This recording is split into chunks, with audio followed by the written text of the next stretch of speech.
Well, well. Looks like we got a bad kitty here, eh? Get it done ASAP. Done? Oh, I haven't even warmed up.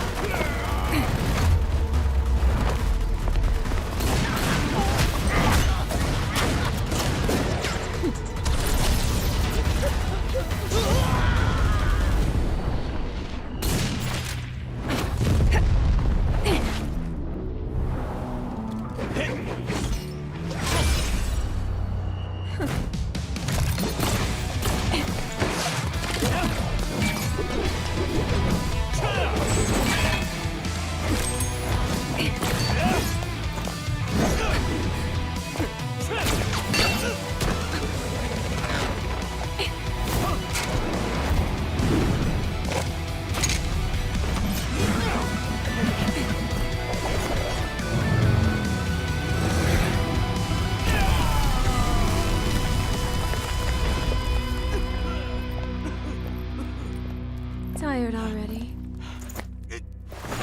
Let me send you to sleep. Heads up, new job just came in. Let's hope it's fun this time.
He's fast. He came out of nowhere and vanished. Left countless fallen enemies in the blink of an eye. Wow, unbelievable! I'll tell you more about them some other day. Miss, please tell us more about the mysterious Shadow Blade now. When Nino gets back, I'll tell you more.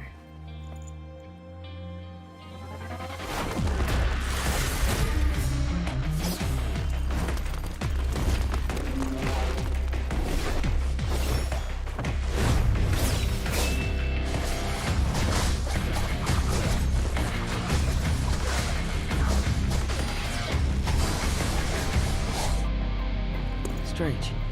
Is that all?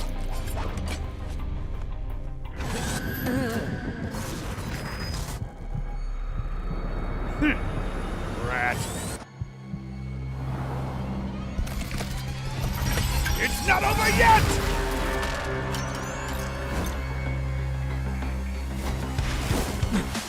Come at me!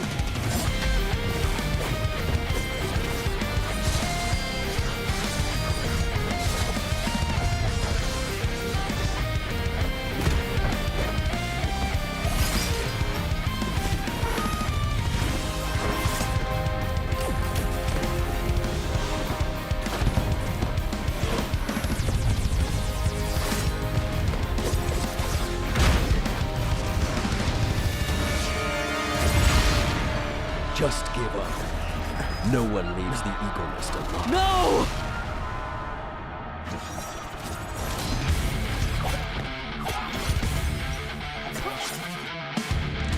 Too bad.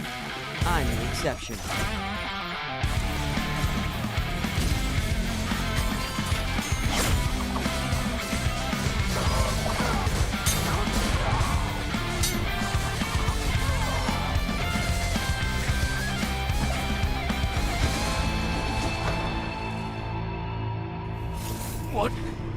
What kind of monster are you? Monster. Interesting. Listen up. This monster's name is No.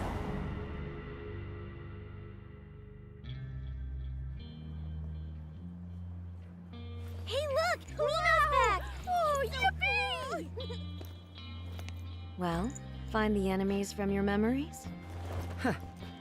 Not this time. But I'm in no hurry. The mysterious Shadow Blade never loses, right? Of course.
fast. He came out of nowhere and vanished. Invisibility Left countless fallen enemies in the blink of an eye. Wow, unbelievable! I'll tell you more about them some other day. Miss, please tell us more about the mysterious Shadow Blade now. When Nino gets back, I'll tell you more.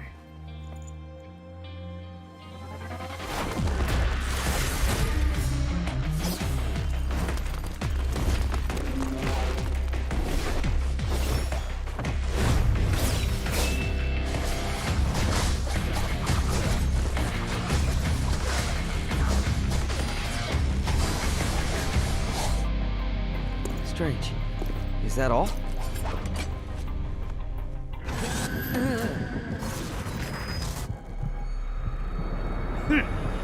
Rat. It's not over yet!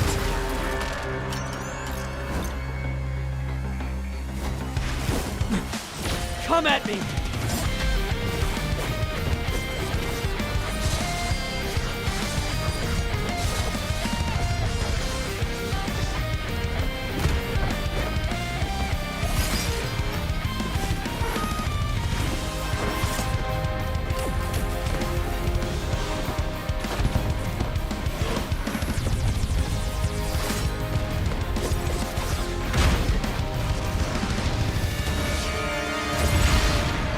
Just give up. No one leaves the Eagle Nest alive. No!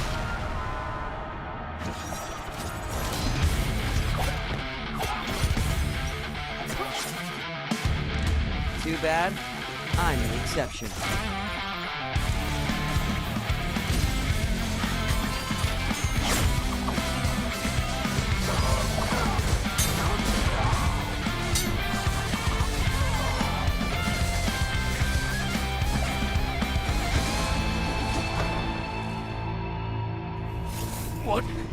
What kind of monster are you?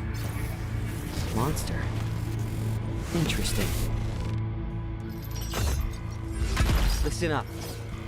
This monster's name is Nino.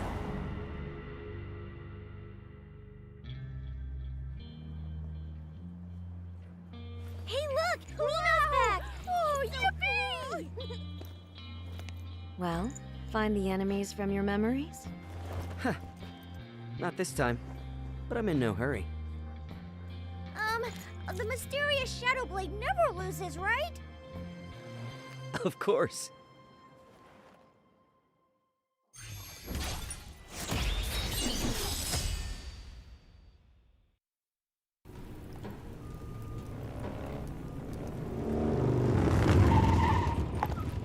Huh? Who's there? So, this is my stage, Well then, let's dance.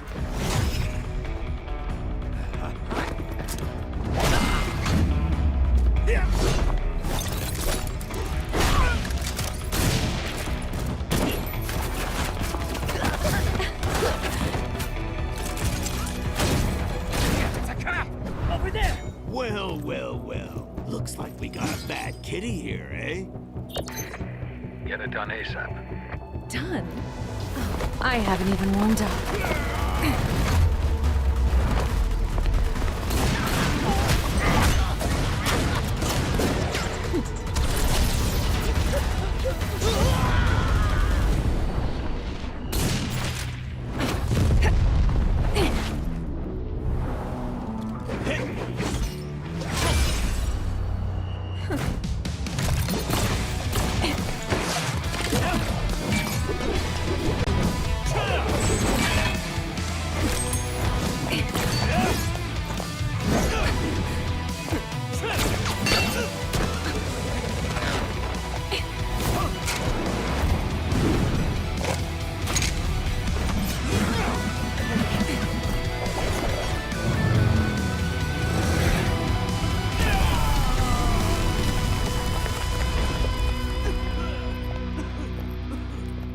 Tired already?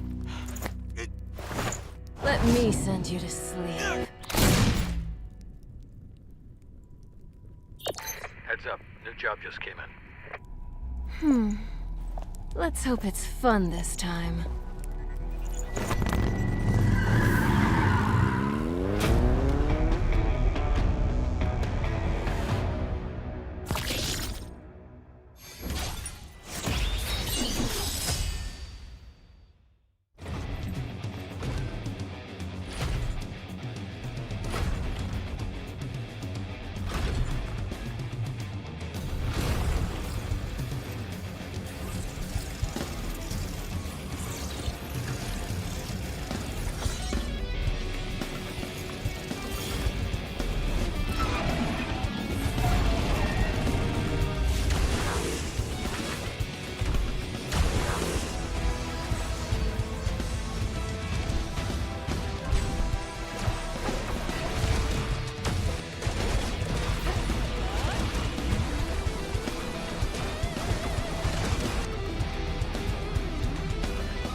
He's fast. He came out of nowhere and vanished. An invisibility Left countless fallen enemies in the blink of an eye. Wow, unbelievable! I'll tell you more about them some other day. Miss, please tell us more about the mysterious Shadow Blade now.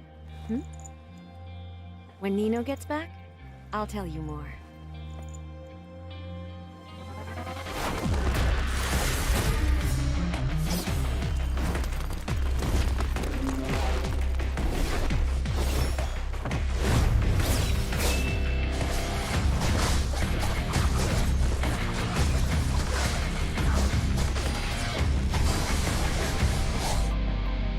Strange. Is that all?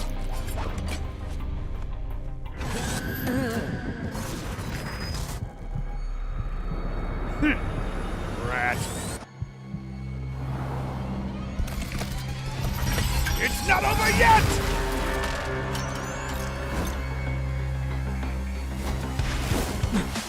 Come at me!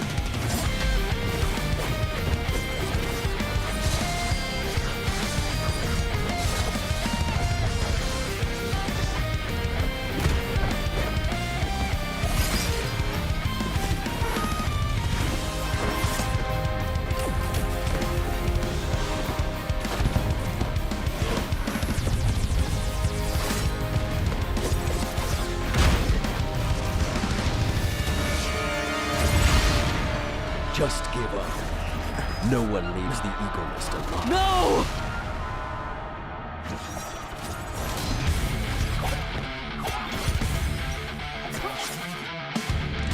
Too bad. I'm the exception.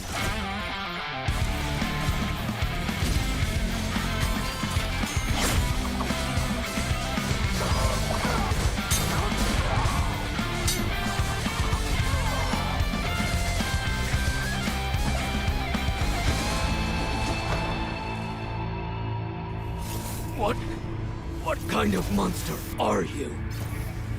Monster. Interesting. Listen up. This monster's name is No.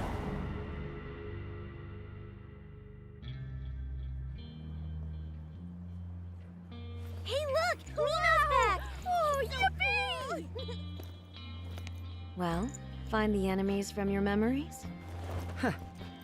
Not this time. But I'm in no hurry. The mysterious Shadow Blade never loses, right? Of course.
He's fast. He came out of nowhere and vanished. Invisibility Left countless fallen enemies in the blink of an eye. Wow, unbelievable! I'll tell you more about them some other day. Miss, please tell us more about the mysterious Shadow Blade now. When Nino gets back, I'll tell you more.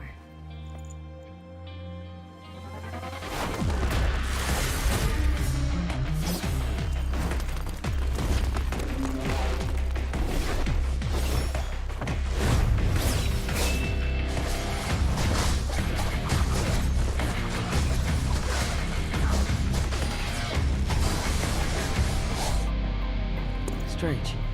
Is that all?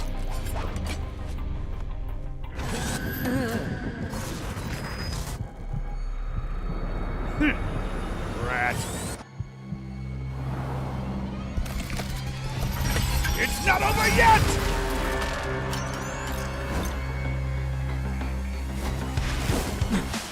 Come at me!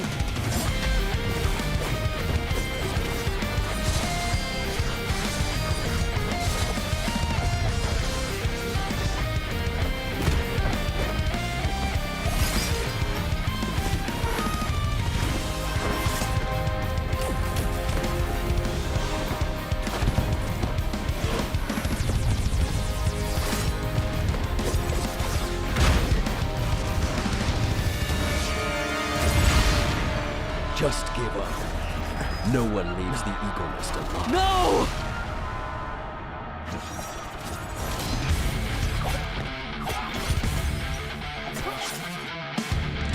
Too bad. I'm an exception.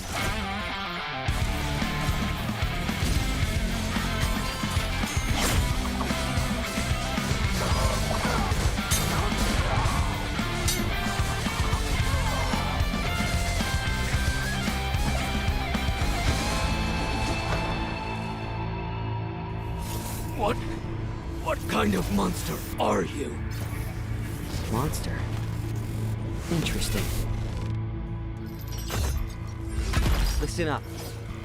This monster's name is Nino.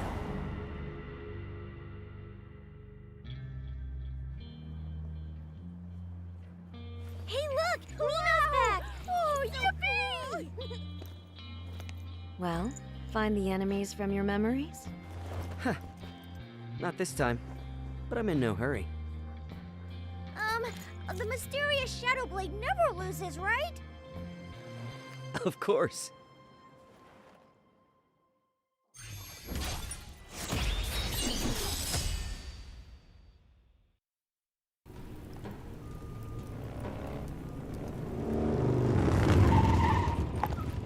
Huh? Who's there? So, this is my stage, Well then, let's dance.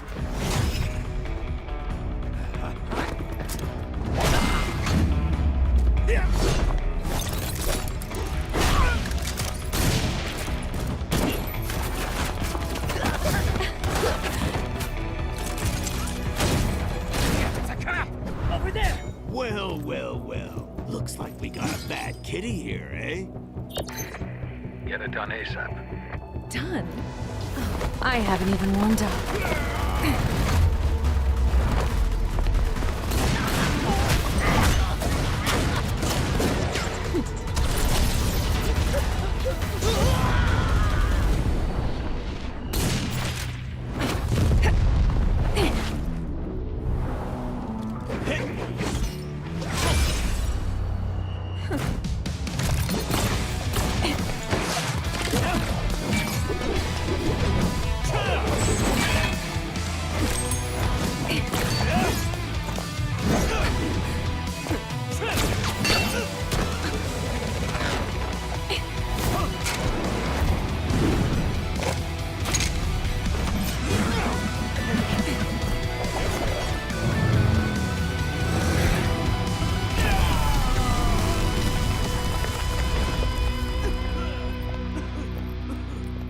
Tired already?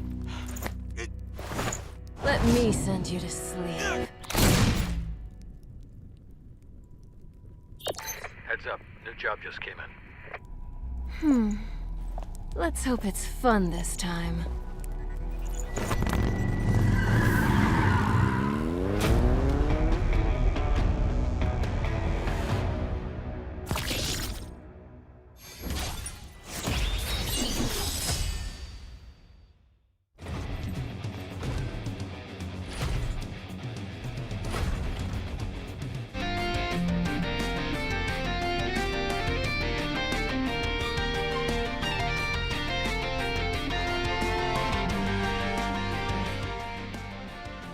Good evening, everyone, and watching the live stream. Welcome, adventurers, to the finals of the Crystal of Atlan Super Glen Cup PvE race.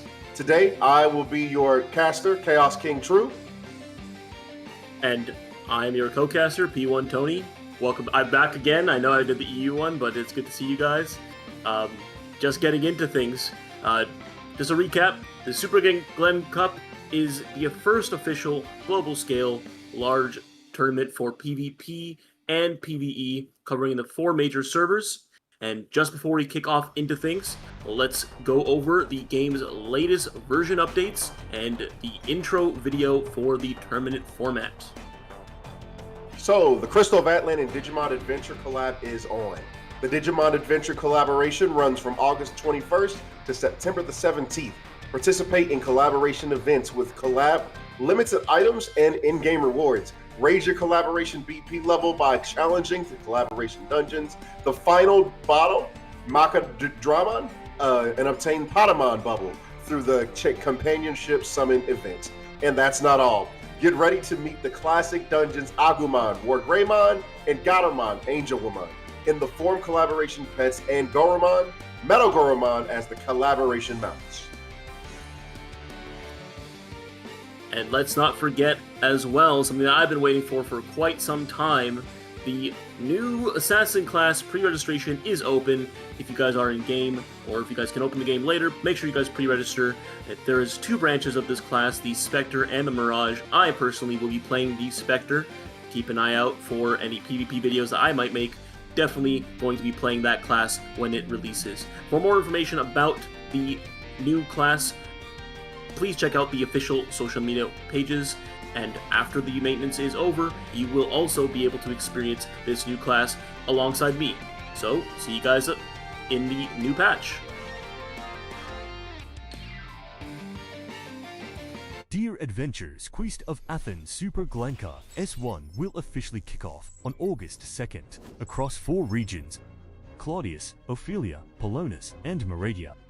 The tournament is played into 2 tracks, a PvP team battle and a PvE race. Champions will be crowned during the online finals of September 13 to 14. The PvP team battle consists of 4 phases. Fort 5, August 7th to August 17th. Registered players will participate in the PvP solo ranked match. The squads will be ranked by their average matchmaking points. From Ophelia Group 1 and Ophelia Group 2, the top 50 squads from each will qualify. For other regions, the top 100 squads will advance. Promotion round, August 21 to August 27. Qualified squad players will participate in PvP team ranked matches. Squads will be ranked by their average matchmaking points. The top 8 squads from each region will advance to the next stage. While for Ophelia, Group 1 and Group 2 will each have their top 4 squads qualify. In elimination round, August 30 to September 7, the qualified squads will be divided into 2 groups, competing in a round-robin BO3 points match within each group. Using the PvP team mode, the top 2 squads from each of these 2 groups will then advance to a BO5 elimination round, where they will cross-play. The winners of these 2 matches will qualify for the finals. Online finals. September 13th, the final 2 squads will compete in a BO7 match to determine the champion. PvE race qualifies August 7, 6 o'clock to August 19, 23:59. Regis here, he repeatedly participate in the in-game Queen Coronation and lead mode 8-player race within the time frame.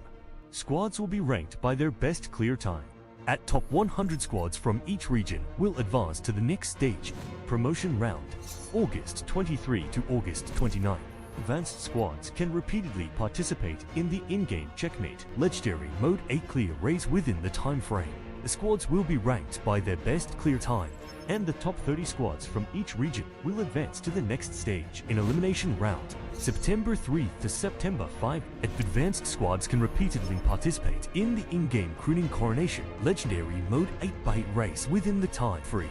Squads will be ranked by their best clear time, and the top 3 squads from each region will advance to the next stage.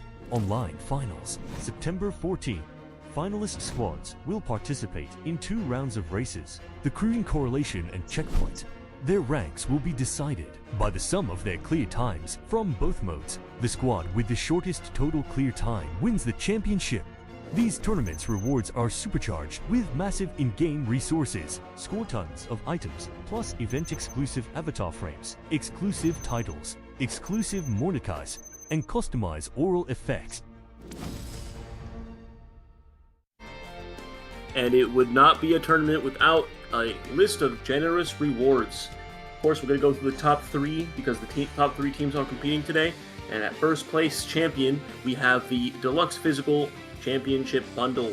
This would be alongside a customized aura, a red moniker, of course the championship title, the Eternal Conquerors, with 10 million bound gold and 60 summons. Of course, second place is Follow, the first runner-ups. Also get a physical bundle alongside a customized aura. They also get a title and 50 summons. And for third place, they have their own physical bundle with a customized aura and as well as 40 summons with the second runner-up title.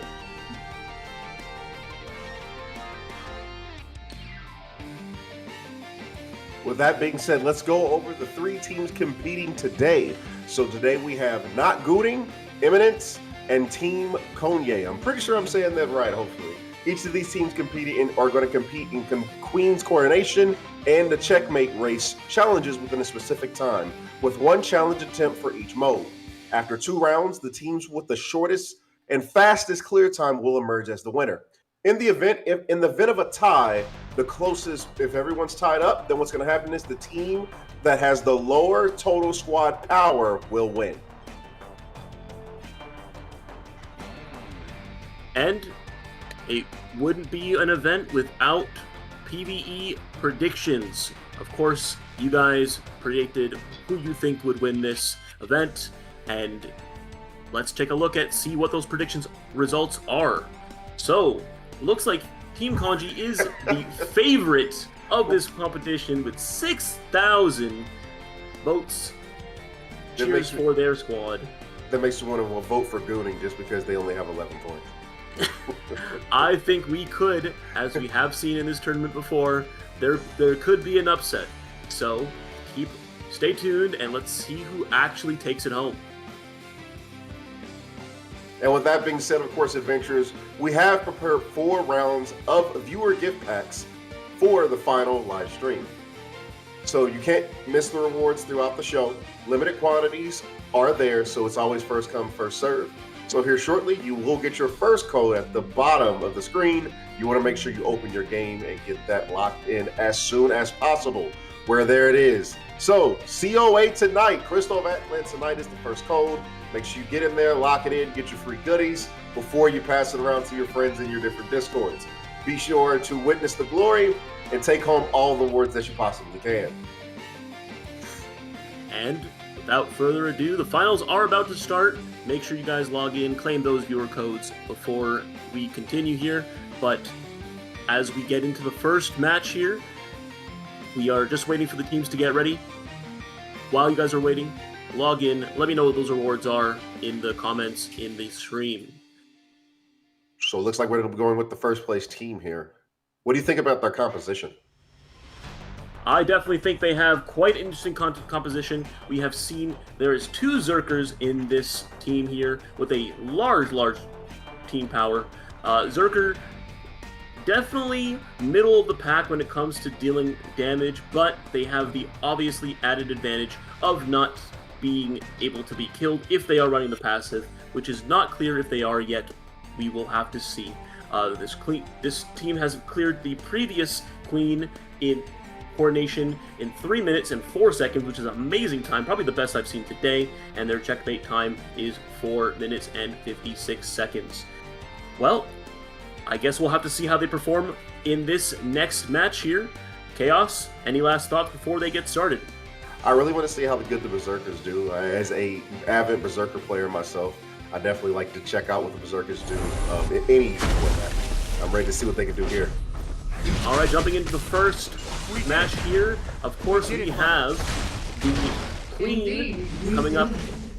I think for the biggest part of this fight is if they can phase the boss fluidly and without too many interruptions from her jumping around the map. So going in first, we are seeing them burst down the boss from 950 bars to 900. That's when it caps out. The first mechanic will happen at 900. This is the ice blocks. They will need to kill these ice blocks as soon as they possibly can so that they continue DPSing the boss. Pretty quick time on the phase there. The next mechanic will happen at 750, and that mechanic, geez, they are doing a lot of damage. And this next mechanic will take place. They unfortunately get stopped right before, but 750, they will be the mini-bosses that spawn at the sides. 2 mini-bosses, these are going to be the pawns. They have to deal with the chess pieces inside the minigame room so that they can continue damaging the mini-bosses to continue on Meridian. So out of your expert opinion, what do you think is the hardest part about this fight? I definitely think the hardest part of this fight is going to be phasing the boss quickly. Killing those ice balls before they lose too much time, and having the boss jump around the map is definitely a big time loss. So they've already been experienced in this dungeon. They don't have to worry too much about the mechanics themselves, but if they're talking about saving time, that's definitely going to be the biggest time loss in this run. Bursting the boss down, the boss will be capped out at 500 bars here. They are bursting it pretty well. It's going to eventually unfortunately stop them just before and teleport away, but they are going to be able to break this last piece of ice and burst it down to 500 bars, where they will continue into one of the major mechanics of this boss fight. 50 bars away. Hopefully they can get it down before she teleports, staying in the air because these icicles do hurt quite a bit. Also, for those who are viewing, just keep in mind that every death is a 8-second penalty. So these teams do not want to die. As we see, actually, at Commentator's Curse, they have just received their first death. I believe that was their first. And they phased that mechanic so quickly, instantly killing the ice. I don't even think I saw the ice spawn. Getting it down, the next lockout phase will be at 250, but these guys are at an excellent pace to potentially get what seems to be a 5-minute clear. They are burning through this crazy fast. Definitely, and it looks like they've been pretty healthy, despite the one death that I saw. It might be more, we'll see after in the result page, but 70 more bars until this boss is going to phase to the last minigame boss summons. She's going to summon 2 bishops at the side that need to be bursted down so that they can continue dealing with Meridian. 30 bars away, looks like they're making pretty good time. And they unfortunately get stopped by the ice mechanic right before they get to 260, but that's alright, they clear them pretty quick. Getting into the next phase here, this is the mini-bosses that are spawning. This will be always Ophelia, just for those who are watching and not sure. I know in the solo runs that you guys might be doing, it is random, but in the tournament, it is always seeded to be Ophelia. First Ophelia is going down there. I think they got both sides. They did. Fortunately, they did not take any death. Oh, no, Round Panda did go down, unfortunately. And this next lockout mechanic will happen at 100 bars. And at 100 bars, Queen Meridia will split into Fire and Ice, They will likely not have to deal with the clone with how much damage they have, and they will probably burst it down for the kill. 10 bars left, almost done. And the boss is going to phase here. They are just going to position themselves for the boss to teleport, and they are going to burst her down as fast as they possibly can. As you can see, they're already in position. They already know where she's going to go. Very well practiced. And here goes the final burst for this fight. Down goes the Tyrant, and they are going to end up locking in a time. Oh, unfortunately, Brown Panda got a death. It looks like we got 2 deaths there, which is going to add 8 seconds, but they have still achieved a fantastic time in this first run of, looks like it'll be 5 minutes and 30 seconds, probably around 6 if you add the deaths. Let's take a look at what their final time is.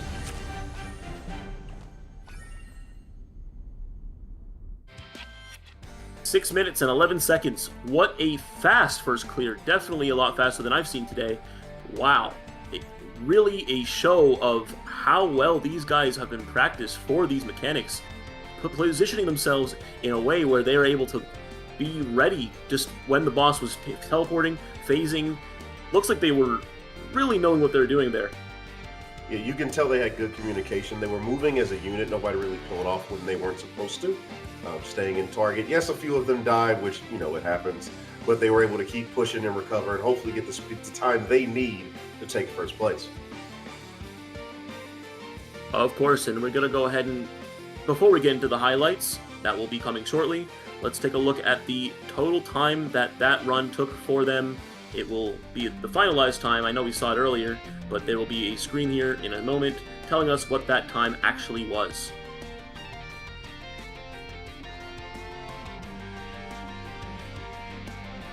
Now let me ask you, oh, there it is. There we go. 6:11.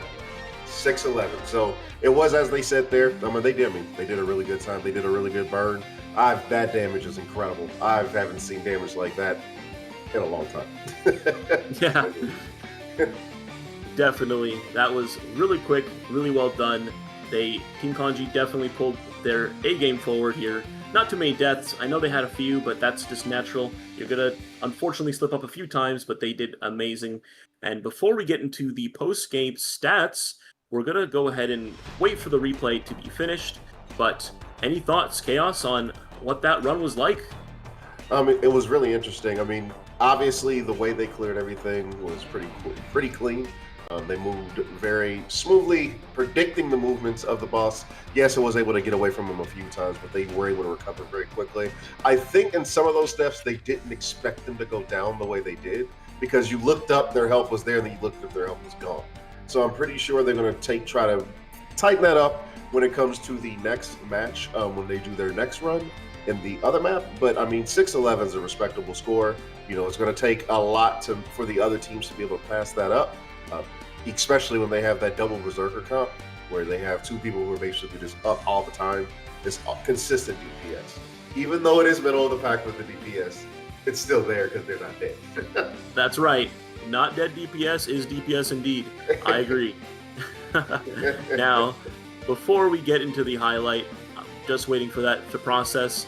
I just wanted to say that they did a fantastic job, and we have a great opportunity for the other teams to go ahead and pass them potentially if they don't take those deaths. So that's what's going to come down to. Now we're going to jump into the highlights here to see where they could have saved a little bit more time in this last run.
And down goes the queen in the first match. We had a really impressive run here by, of course, Mega Gooner, who has 3 billion damage, a 0 revives. Fantastic performance, not only in damage dealt, but also just did not die, so no penalties done there. Cleaton, of course, 2 revives attempts. A little bit unfortunate there, probably got caught by some unexpected mechanics, but 2.5 billion damage is also very respectable. Of course, Brown Panda falling in third with 1 revive, and of course the rest of them did fantastic as well, with a total of 6 deaths for that team in that run. You know, the crazy thing is that while Mega Gooner did the most damage, he also took the most damage as well and still managed not to die. That is insane. Insane. Like, I definitely agree. He carried as much as he could with his magician, with his warlock, for sure. But of course, we got the next teams coming in. Eminence, what do you think compared from their team comps to the last comp? What do you think you're going to see the difference here? Well, I'm definitely seeing a lack of berserkers here. I know their power might be a little bit lower, but they have made it up with the class composition. Their clean time was 3 minutes and 20 seconds, very respectable, but they are going to be able to have 2 Scytheguard buffs up at all times, as well as Cloud Strider, which I think has very, very good damage, and 2 very, very strong warlocks, and a magician who is Jazzhead here. They will have a pretty impressive spread as we prepare for the next match here. What are your thoughts going in? I really want to see if they're going to use the Magician. I don't know how the Magician's going to perform in the PvE match. I know the Warlocks is a pretty strong class. Magic Blade is pretty good as well. Obviously, Scytheguard is the healer, and then, of course, Elementals. But, I mean, I guess we'll see here in a second what they use. Yeah, for sure. I know all these players are really, really strong, so I guess we'll see if they can get the mechanics done without any deaths. That will be the deciding factor of who is going to take home the gold. Starting this match here, Punch Girl running right to the boss door very quickly, starting that boss fight almost instantaneously, and we are going to get into the fight right away. 900 bars is the first stop. As we remember from the last run, we will have to deal with the ice phase first. Now, Team Congee was able to deal with those ice phase almost instantaneously. Let's see how these guys do. They're already at 930, 40 seconds in. They have a great start here, killing that ice so fast. This is really well done by them. Again, they have 100 bars left into the boss phases. They're trying to burst it down before potentially the boss can spawn the next phase of ice. Unfortunately, they don't get it 40 bars away, but they are going to take that ice down pretty quickly here. Unfortunately, it looks like we have a death there. Lorraine is going down. That's going to be a +8. And now that last ice phase is done, we have the boss phasing at 750. Unfortunately, they're going to lose a few seconds as well with the boss teleporting like that, but that's alright. They're making it up with their insane damage per second. Boss phasing here, we have pawns spawning at the sides there. They will move to go into the minigame room to kill those pawns as quickly as they possibly can, so that the bosses become damageable. They're grouping them together so that they can cleave the bosses very quickly. Ideally, I think they would want to group them a little bit closer to the boss so they can get that AoE off, but I could be wrong. They might have a different strategy in mind here. And down go the pawns, back on the queen. Queen is going to lock out again at 500 bars remaining. Oh my goodness, the damage that's coming out of them right now is insane. They are doing some massive damage here, and this is a real contender for first place here. The key Killing thing those ice blocks. Go ahead. I was saying the key thing I think they have to make sure they don't do is get too many deaths. They already have 1 death early on, so of course keeping those deaths to a minimum is going to save them a lot of time. I agree. They are looking for less than 6 deaths if they want to have the edge on this first boss. Phasing this boss soon. Hopefully they can get it before she teleports again. 510 bars is their goal, and they get it. Boss is going to phase into the next icicle. These are the thick icicles that are spawning in the corners of the map. Let's see how fast they can do this one.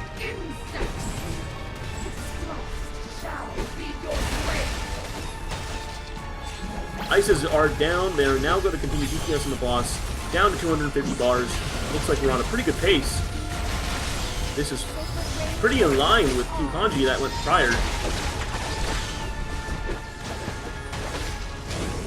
their health is staying pretty healthy. I've realized that when it comes to this team comp, they're not getting really low outside of the one death that I think they probably got caught off early on. But they're really doing well, keeping everybody topped off. I haven't even really seen their HP go below 50% so far. That's right, and with the next 80 bars, we're going to have the last mini-boss mechanic out of the way. Ice Wall comes up. Unfortunately, Jazzhead does get caught. That's going to be one death for them. That's 2 total, I believe. I could have missed some earlier, but let's see. We'll see in the endgame stats. 40 bars away from the... Go ahead. I do believe that was 2 deaths. I think Jarhead got caught off there because he went from 100 to 0. So I think he got caught by one of the mechanics unexpectedly and didn't get the dodge off this time. Yeah, Ice Wall is brutal. It basically one-shots you if you get hit by it. Going to phase into the next mechanic here. This is the 2 Aphelias that spawn at the sides of the map. They will need to kill the chess pieces in the middle so that they can progress and fight the Aphelia's bosses. Ooh, a little bit slower than they would have otherwise liked, but that's probably a second loss. It's not too bad. They're going to burst down these Aphelias quickly. Oh, we have another death. Unfortunately, Lorraine dies. That's going to be the 3rd one for this match here. And they did not get to kill the other Aphelia before the fireballs started dropping. That's going to be a little bit of time loss as well. Second Aphelia going down now with 4 bars remaining. Now they're back on the main boss. Boss is going to lock out again at 100. This is the second last phase before the boss is dead. Loved is down. That's 4 deaths. I think that's all the deaths that unless I had missed a few, but they are going to go ahead and burst this boss in the air. The floor is currently lava, so do not step on the ground.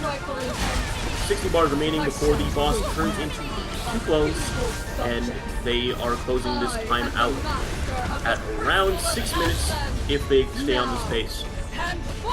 They're going to be cutting this really, really close. They only have about 45 seconds to clear everything here to be able to beat out Team Congee. So they're really going to need to layer it on and make no further mistakes going forward.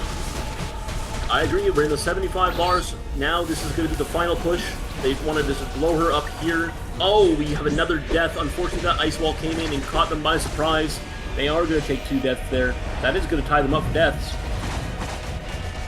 And they are just going to burst this boss down. They have more than enough time before they have to deal with it. That is another death, unfortunately, but they are going to kill it. Down goes the queen, and that is the end of the second run. They did really good. They got really close, but I'm pretty sure that Team Congee still has first place on this particular map. They died less times, and they cleared it a little bit faster. I did see a few times where they did get caught in the middle of the fight, slowing it down. So that may be the unfortunate thing that put them in second place here. I think that it's going to land them in second 4 now. Now, there is still time. They can come back. There's the final time there. 6 minutes and 29 seconds. What are your thoughts, Chaos? I mean, 18 seconds off, man. That death, the thing about it is not only does the death add 8 seconds, but it also stops the DPS from that character. Even though it's for that split second, as you see here, 18 seconds, that counts. That counts a lot. They are going to want to make that time up in the next Hex Chest run that they're doing for the Legend run that they are participating in. Now we have 1 team left for Queen. Hopefully, this race will continue to be as nail-biting as it is, because these times are really close. This is still anybody's game. As we already know, 16 or 18 seconds difference is basically just 2 deaths. And 2 deaths in a run can basically make or break the competition for these teams.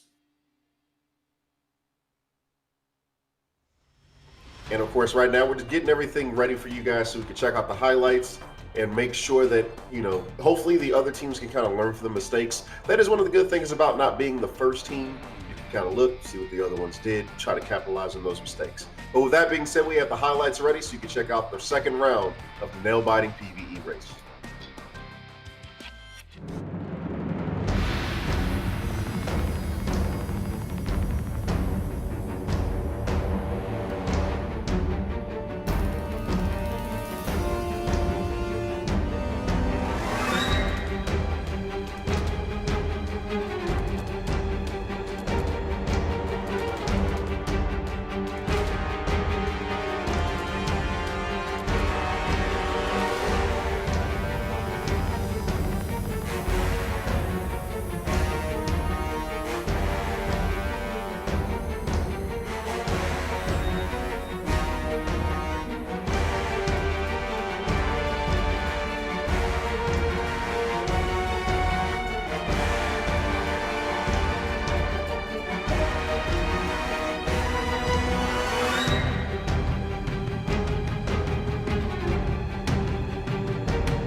And we're back with the post-game stats here. Punch Girl doing a staggering amount of damage here with 2.7 billion damage, 0 revives, really well performed here.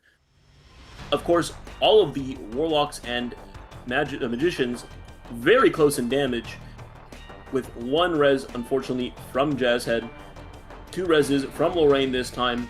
Hopefully, there's not too many more deaths in the next run that we have, and very respectable damage from all participants in this match. One thing I could definitely say that I would see here is they only took 1 Safeguard. Of course, the other Safeguard may have helped them with some of those reses because they did have 2 in the lineup, but they opted only to take 1. So that would have helped them. And then also, too, if you just look at the damage disparity, Mega Gooner did a lot more damage than everybody on that map. So hopefully, not Gooning will do a lot better here to close out the round. Yeah, there is irony in the name somewhere there. But definitely getting into the third team here, and we have, of course, not Gooning. What are your thoughts going in?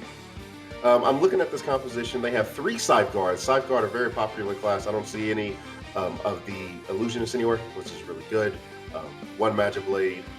No Gunners in this composition either besides 1. Oh, 2, I'm sorry. It's the one on the right hand side. I think they're going to have a good chance here. Hopefully they don't die as much as the last time team, so they can kind of close out and catch up to our first place team currently. Their power might be a little bit lower, but they do have 1 edge, and that is the Bounty Hunter ultimate. Bounty Hunter has the ultimate where it can stop bosses in their tracks for their team to do a little bit more damage. As we jump into the third game here, we're starting things off, jumping right in, killing those mobs as fast as we possibly can to get to the Queen. Let's see how they did in terms of timing for this. Last team was able to get there at about 20-something seconds. Looks like this team is basically on par, 21 seconds into the run. Okay, and just as a reminder, the first boss's phase will be locked at 900 bars for the first ice phase.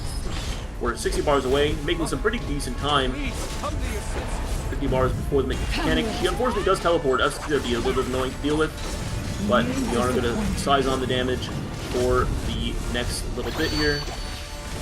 20 bars before the next mechanic. And they are hopefully going to be able to get it out. Unfortunately, they don't squeeze out the damage before the ice comes up. They are going to take a little bit of time loss there. They've got to get that ice down before they can continue the boss, and they just finally got it down. They are using the Bounty Hunter ult. I just saw it there. The boss is phasing. Here we go. The icicles are coming up. Let's see how fast they can take care of this ice.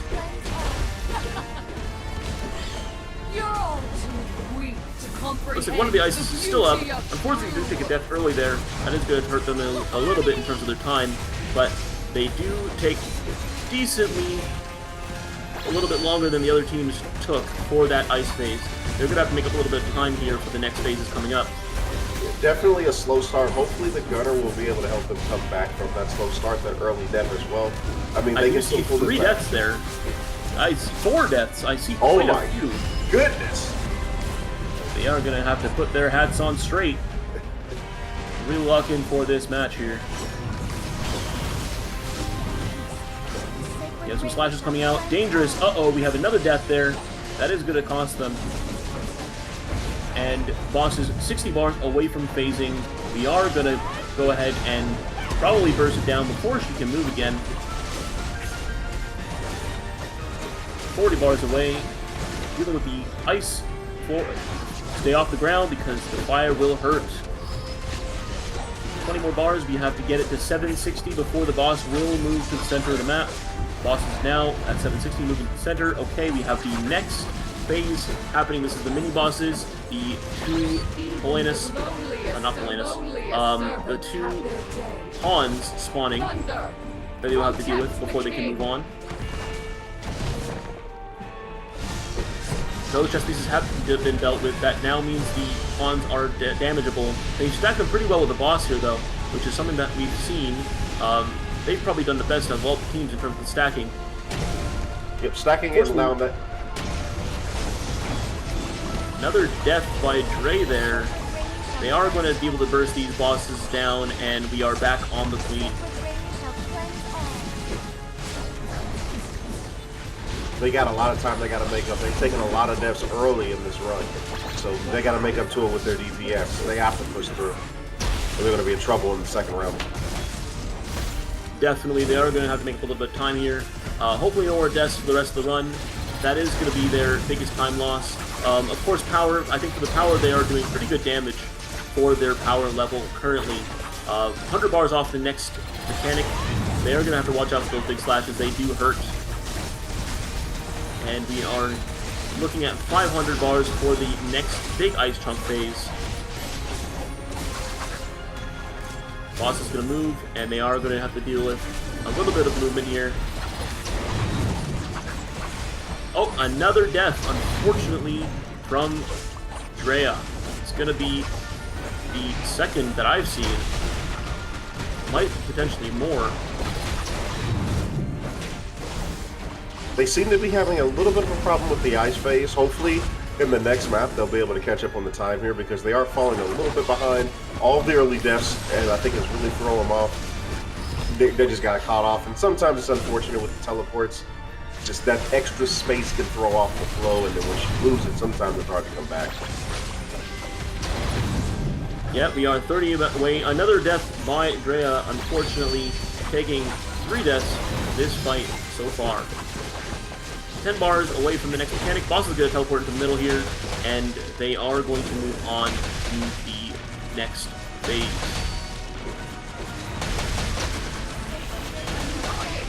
Let's see how fast they can kill this ice. Ice dies almost instantaneously. Very good timing for that ice to go down.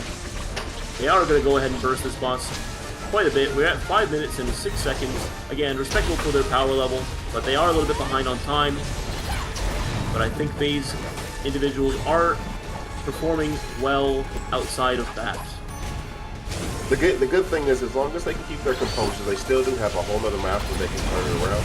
So all they got to do is do their best, you know, make sure they get the lowest time possible, because at the end of the day, it is a sum of the 2 maps. So if they aren't the strongest here, they can definitely pick it up in the next round, even though they made a few mistakes. Just go back to the drawing board and lock back in. And I'm noticing that Drea is not, I can't see the name fully there, but I think they are not rezzing anymore. I think they might be out of reses for this fight. That is going to be a little bit of damage loss, unfortunately, but they are going to be able to push this through. Looks like just 7 men.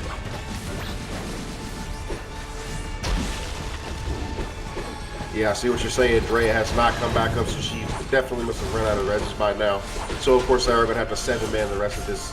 You know, not even, it's just for the pride of making sure that you finish as strong as you possibly can. And again, hopefully you can pick it back up in the next round. They still are at 300, so unfortunately this is going to be quite the power gap. But if anyone can make miracle happen, it's them. Now let's see if they can finish it out strong. They have 90 bars before the next mechanic here. 250 is when the mini bosses will spawn. They are trying to push it through here. 50 bars remaining before the boss goes to the center of the map.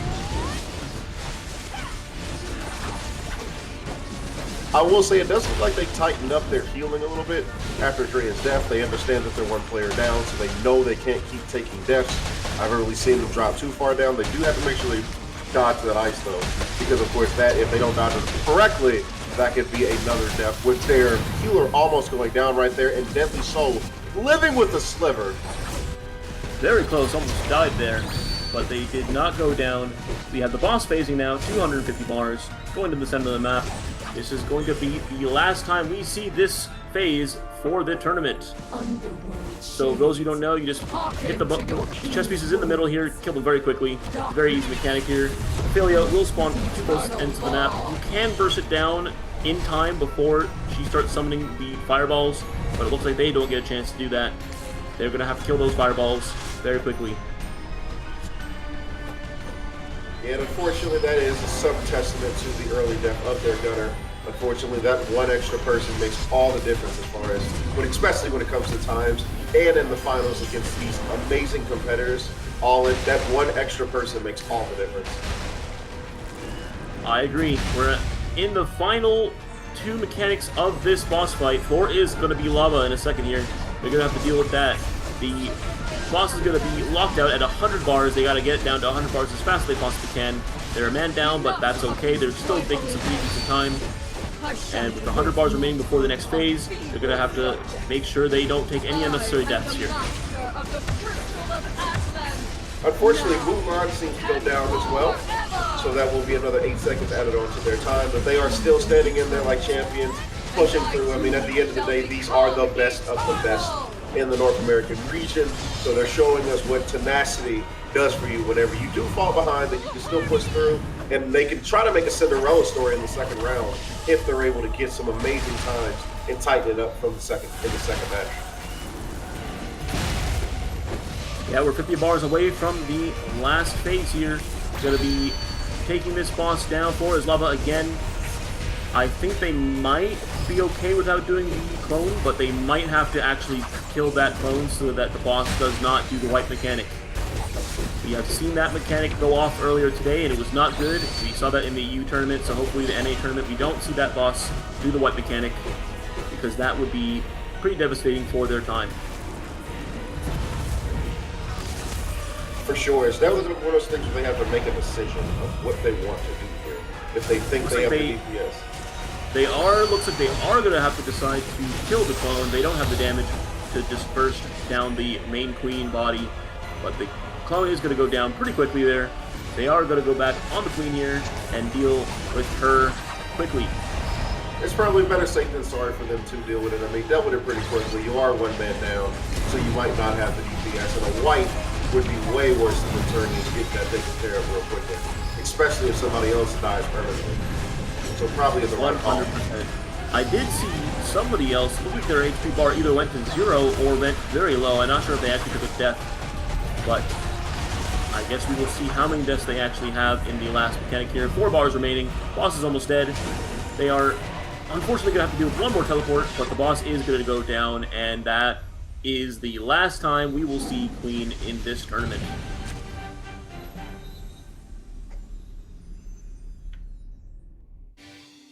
Yeah, unfortunately had a little bit of struggle there, of course, with their gunner going down pretty early. It did make it a hard fight to go through. But of course, with them being finalists in this competition, they stood strong like champions, kept pushing through so they can get the best times that they possibly could. Again, I think they made the right decision to turn around on the clone instead of trying to go for the DPS with that extra person down. And we do have our final time. That would be 11 minutes and 30 seconds. Again, a very respectable time for their power. I think they did fantastic. I know they had one unfortunate permadeath in that run, but we did manage to finish it out, closing out with 11 minutes and 32 seconds. They are going to go into this next fight with a very high hill to climb, but I think they are already in this finalist competition, which is a very, very impressive achievement for them. It's like you say, if you're the best, you can have pride in that. So they can definitely turn this around and do what they have to do in the second round. But with that being said, let's take a look at the highlights so we can see their tenacity push through in these final matches before we go to halftime. Yeah, and just for those who don't know, we have halftime ready. It will be a 10-minute break, so we're going to jump into that after the stats, but we're going to jump into the highlights for now. Let's take a look at where they could have saved time in that last game.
And we have the post-game stats here with Mulan doing 3 billion damage, a lot of damage dealt, 2 revives taken. They did have quite a few deaths in this matchup here, but very respectable damage across the board. As you can see, everybody in the 2 billion damage range. Best player with 2.9, insane amounts of damage dealt.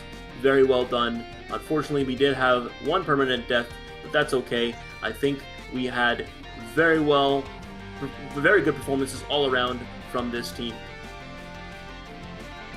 Definitely agree with you there. Of course, Mulan trying to put it on their back with that 3 billion damage. Also, too, taking the 4th highest damage on the team. So trying to also soak some of that in. I mean, they did the best that they could, and that's all you can really ask. Of course, stellar performance by them to stay in the fight and hopefully get themselves a good enough time to be able to pull it back in the second round. And we do have another viewer code for you guys to redeem. PvE2 Meridia. Make sure you guys log into the game and redeem that code. I'm not sure what it is, but let me know in the YouTube comments when you guys find out what it is, but I will be claiming mine later on. But yeah, really exciting first half. We definitely saw a lot of competitive spirit. Very close match between the top 2 teams. But right before we get into the second half of it, we are going to take a little bit of a 10-minute break. So just hang tight. We're going to come back in about 10 minutes, and we will see you guys after.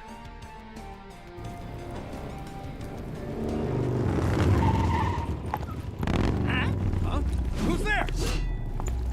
So, this is my stage, hmm? Well then, let's dance.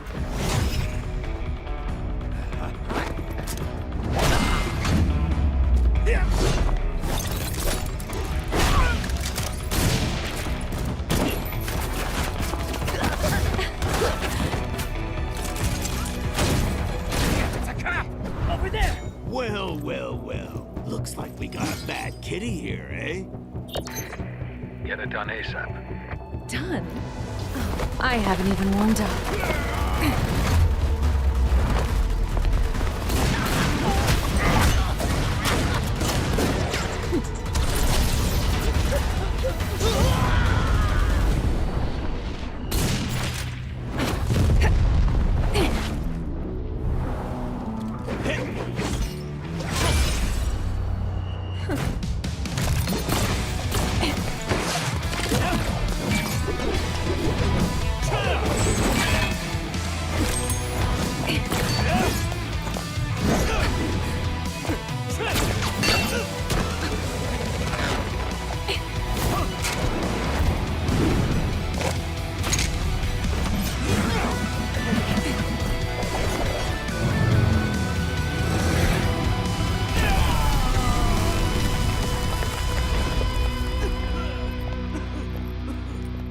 Tired already? Let me send you to sleep. Heads up, new job just came in. Let's hope it's fun this time.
He's fast. He came out of nowhere and vanished. Invisibility. Left countless fallen enemies in the blink of an eye. Wow, unbelievable! I'll tell you more about them some other day. Miss, please tell us more about the mysterious Shadow Blade now. When Nino gets back, I'll tell you more.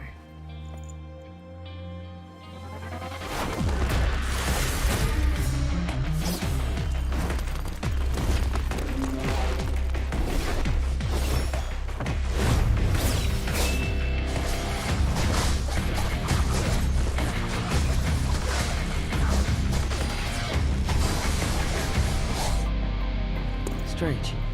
Is that all?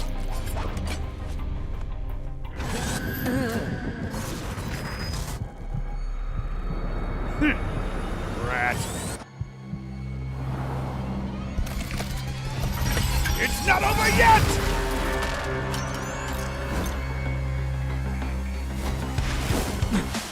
Come at me!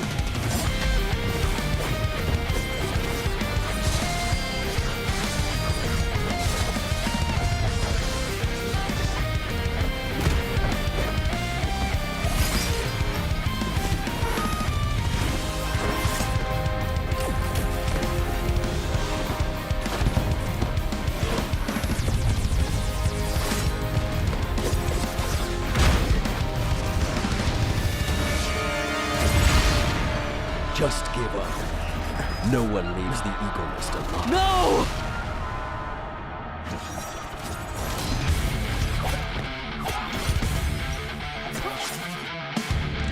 Too bad. I'm an exception.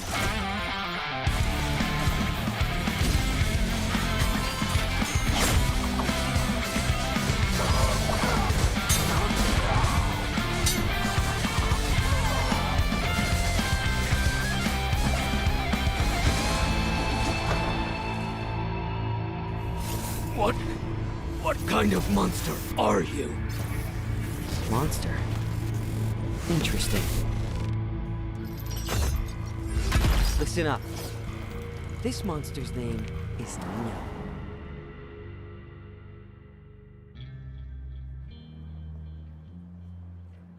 Hey, look! Nino's back! Oh, yippee!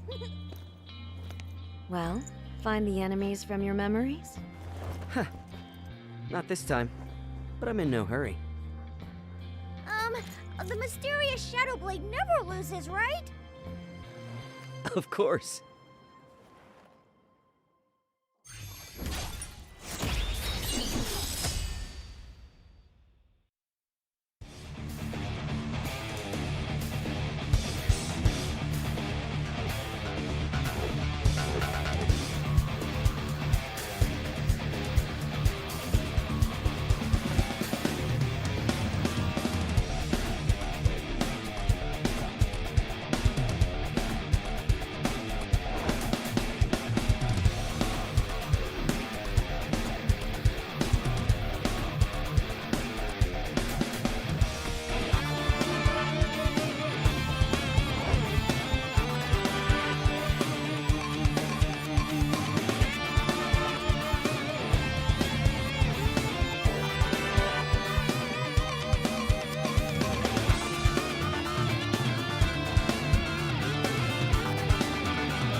He's fast. He came out of nowhere and vanished. Invisibility Left countless fallen enemies in the blink of an eye. Wow, unbelievable! I'll tell you more about them some other day. Miss, please tell us more about the mysterious Shadow Blade now. When Nino gets back, I'll tell you more.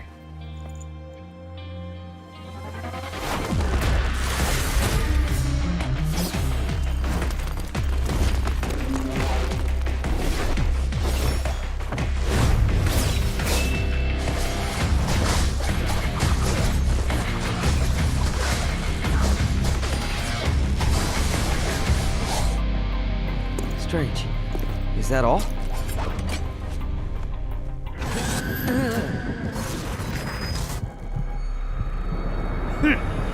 Rat. It's not over yet!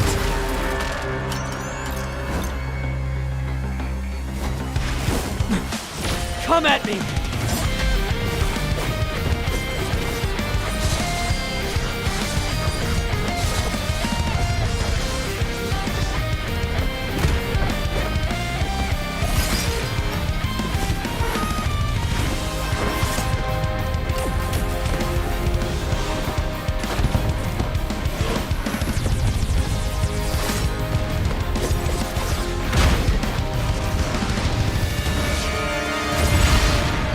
Just give up. No one leaves the Eagle Nest alive. No!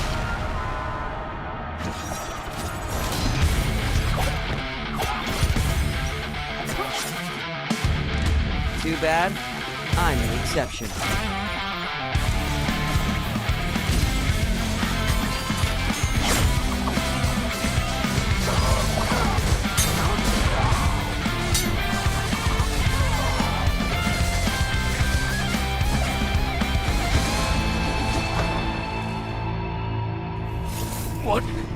What kind of monster are you?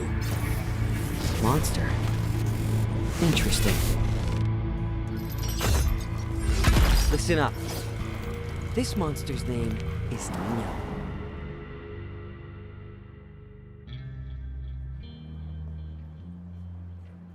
Hey, look! Nino's back! Oh, yippee! Well, find the enemies from your memories? Not this time, but I'm in no hurry. The mysterious Shadow Blade never loses, right? Of course.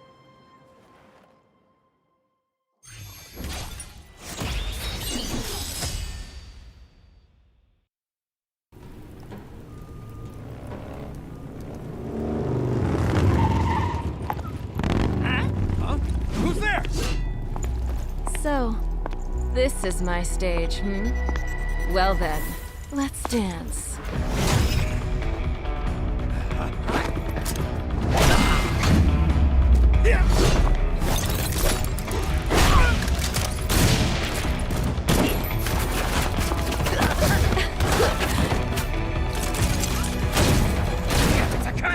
Over there! Well, well, well. Looks like we got a bad kitty here, eh? Get it done ASAP. Done? Oh, I haven't even warmed up.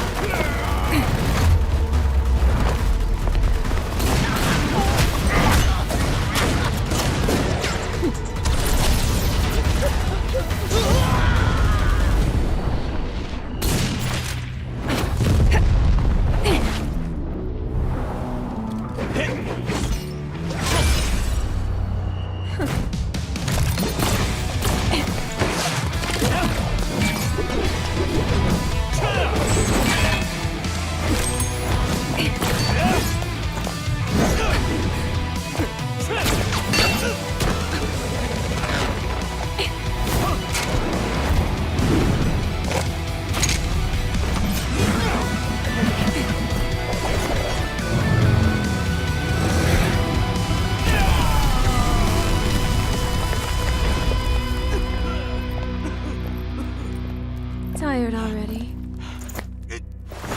Let me send you to sleep. Heads up, new job just came in. Let's hope it's fun this time.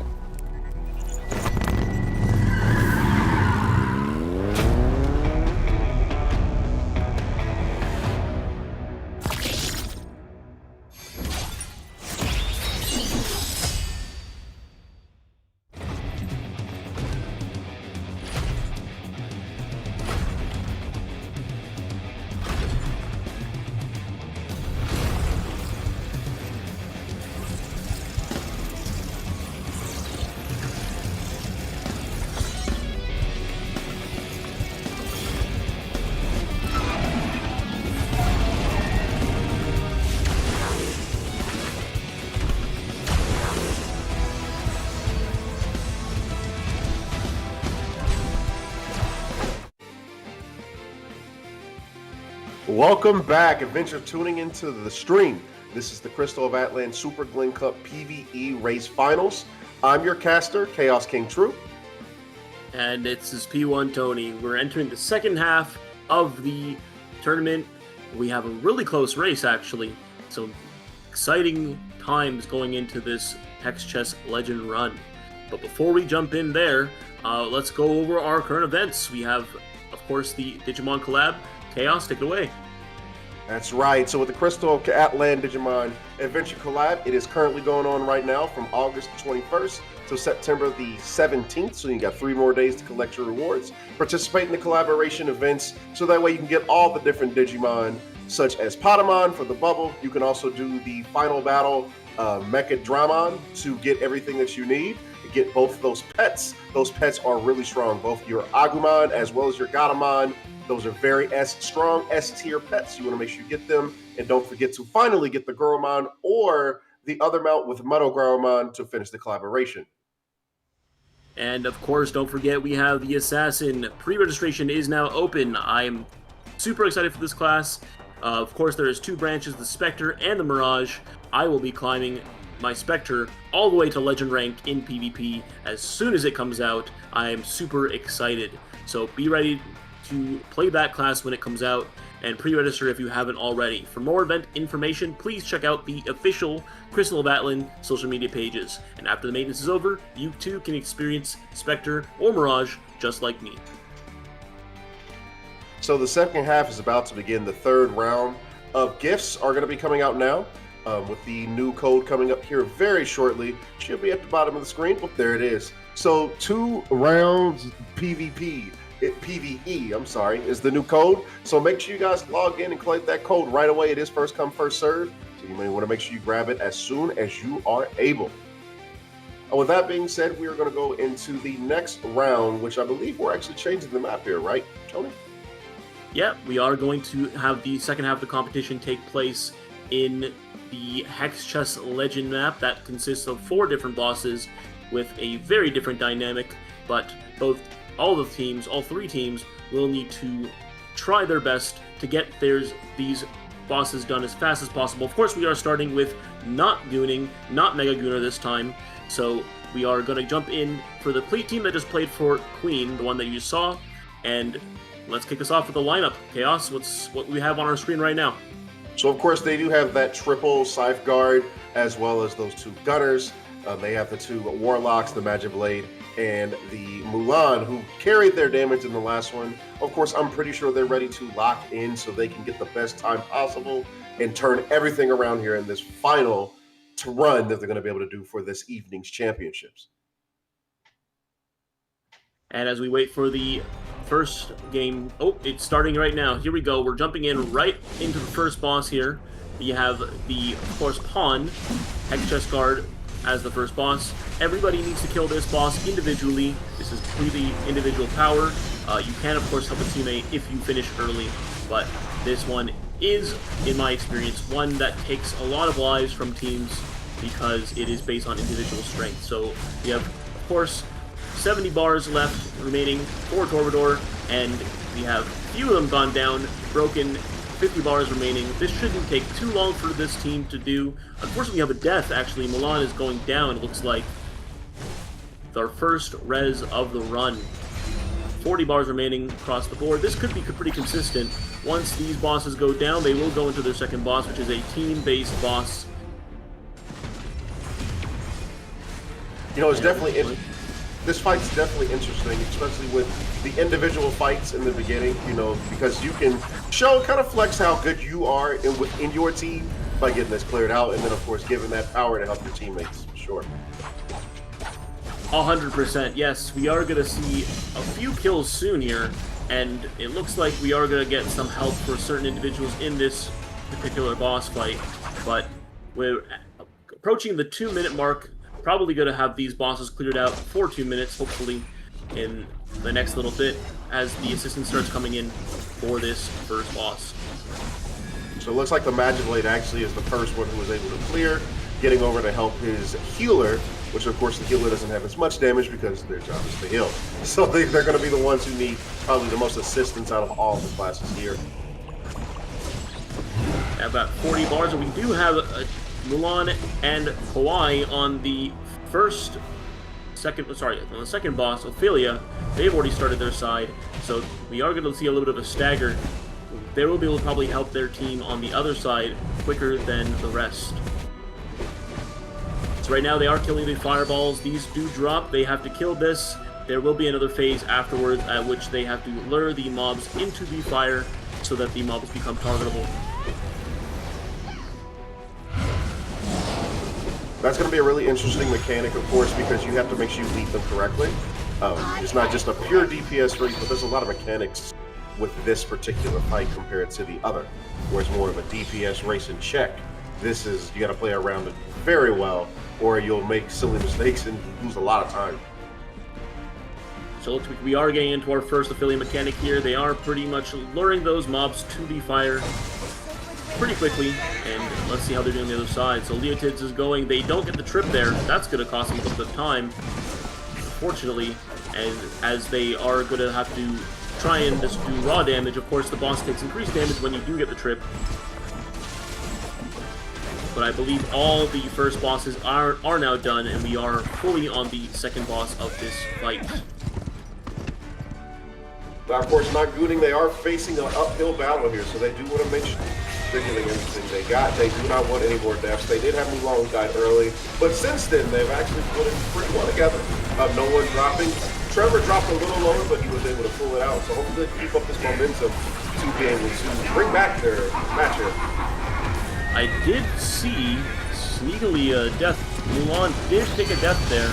Could have been from the darkness phase, but I'm not sure. That boss is going to go down, so at least they're over with that. That is going to be plus 8 seconds on their end, though.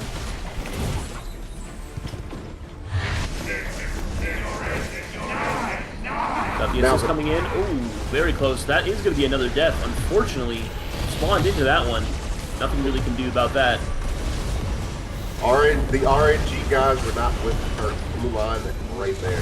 And Mulan goes down again. Mulan's struggling right here to stay alive. That could be quite a few reses taken by that side. Leotids is at 50% on the other side, though. Going down probably pretty soon here. In the next trip, they might be able to kill this boss. Hopefully so. Unfortunately, I do see that we have a deja vu moment where Mulan is not resurrecting, meaning that they did take their 3 deaths. So they have no more reses. And it looks like also the same is going for Eagle, one of their safeguards. So unfortunately, our 2 men down now. So of course, they're just going to keep pushing on, pushing forward, trying to make sure that they at least can finish it, show that pride in their team, and go from there. That is right. They are potentially waiting for the next boss before they res, so we'll have to see if they do have any reses left in their back pocket. They are going to resurrect after that boss is dead, so for them, that is going to be a self-solving problem. And that would be both sides bosses. Leotids going down, going into the third boss of this run.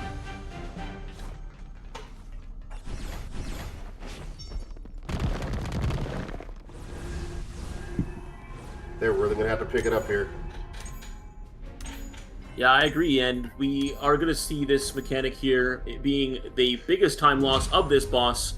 We saw it earlier today in the EU side, if you guys were watching that, but if you do not get the gear mechanic, which is when the boss goes in the middle with the fire, if you do not get that, it is a pretty big time loss. So we want to see both sides succeeding on this mechanic so that they can save some time and get some big damage to Polonus for this mechanic specifically.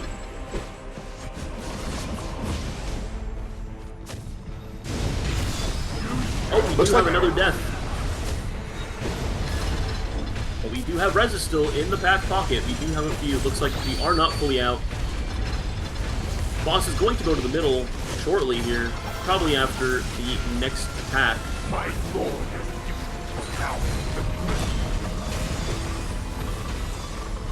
Best player is doing his best to stay alive. Even though he's getting low, he's getting those, using those dodges. Allow his scythe guards to heal him up. So he's doing a really good job there, keeping up for his team. And it looks like we are going to go to the middle now. This is the first mechanic of the fight. They can probably do this in 2 phases if everybody gets to the end successfully. Bring them close to the chariot to rein him in.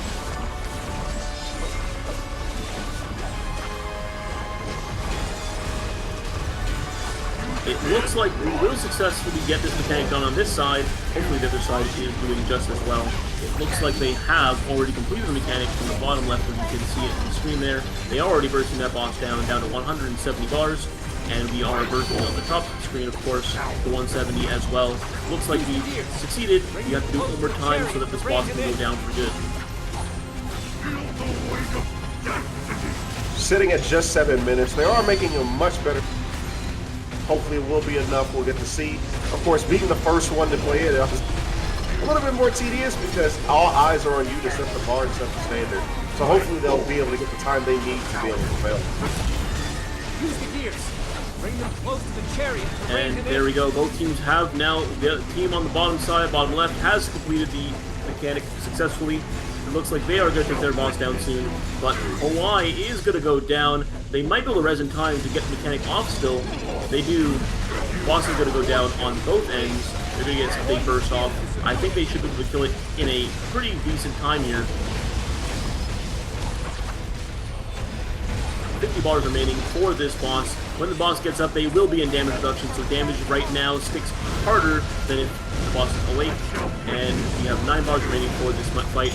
Pretty good, actually. They've managed to come back from their behind time from the second team there. Killing that boss first. We have 15 bars left in the bottom left screen. They will take that down as well shortly.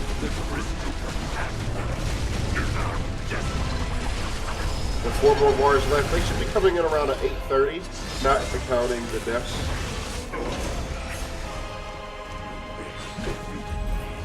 That looks like 8:30 will be a pretty reasonable guess here. I think they will stop the clock right as this boss fades away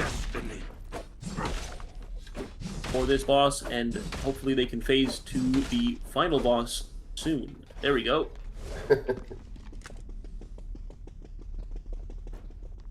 Okay, going into King Claudius himself. This is the big one. Of course, they are going to have to fight the Queen first. They fought her earlier today, so this will be a much shorter fight with her. She will cap out at 450 bars, and it is potentially possible for them to successfully skip the ice mechanic. We'll see if they can manage to pull it off. At 450, the boss will be phased, and King Claudius will come out. They're really close, and they do use the Bounty Hunter ult like I thought they would to skip this mechanic. That is going to be a pretty good time save. And now Claudius himself will be fighting them for real.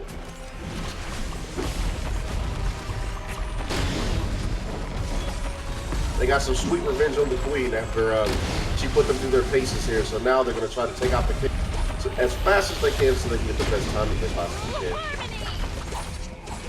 Yeah, they have... The boss is going to be phasing here with a hard cap at 400, but I would be hard-pressed to see them get it down that low. Around 600 bars, Queen Meridia will come back, and they will need to burst her down to 300 bars before they can proceed the fight.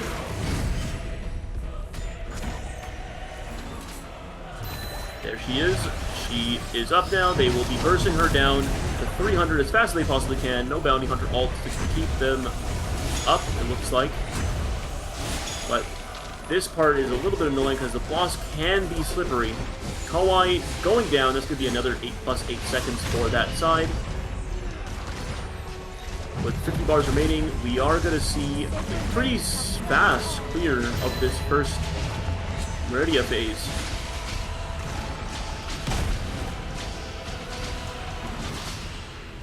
despite the annoying mechanics they have to deal with, unfortunately not able to finish out those 7 bars as fast as they'd like.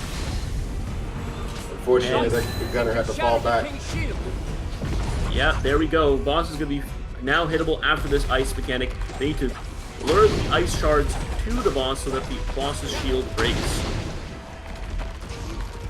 And it looks like they broke the boss's shield. The boss is, once again, going to have a hard cap at 400 bars. They are going to get as much damage as they possibly can out before Meridia comes back. They are burning through these health bars now. They have really good damage when they actually get the first phases. I agree with that 100%. They are going to use their Bounty Hunter ult to freeze the boss before she can teleport away. Going to save them a little bit of grief before they have to worry about chasing her around the map. 150 is going to be the next phase of this boss. 50 bars away from that mechanic, they are going to have to deal with some frozen skills. Unfortunately, it's a pretty annoying mechanic, but they are dealing with it pretty well here. Health bars are getting a little bit low for some individuals here. Hoyan needs to heal up his HP bar before he goes back in. They are learning if you play it slow, it's actually the better idea. It's better than taking emphasis on the face. So I am glad to see that they were able to pivot their strategy to try to keep themselves up longer. Everybody's going to go up towards the throne here because this is where the pawns will spawn here. They will turn into pawns to be able to kill these minions and transform into the queen, breaking the king's shield so they can continue DPS on the boss. They're grouping them together so they can do big damage here. It looks like they are having a little bit of bad RNG with the boss. The minions will slipping around a little bit too much. They need them to stand still, and they're not standing still. They are not standing still at all. These guys do not want to die, but it looks like they will be dead shortly. One goes down. They have one more to go. And that one is really being slippery here. They got the second one down, bursting down these guards so they can transform into the queen here.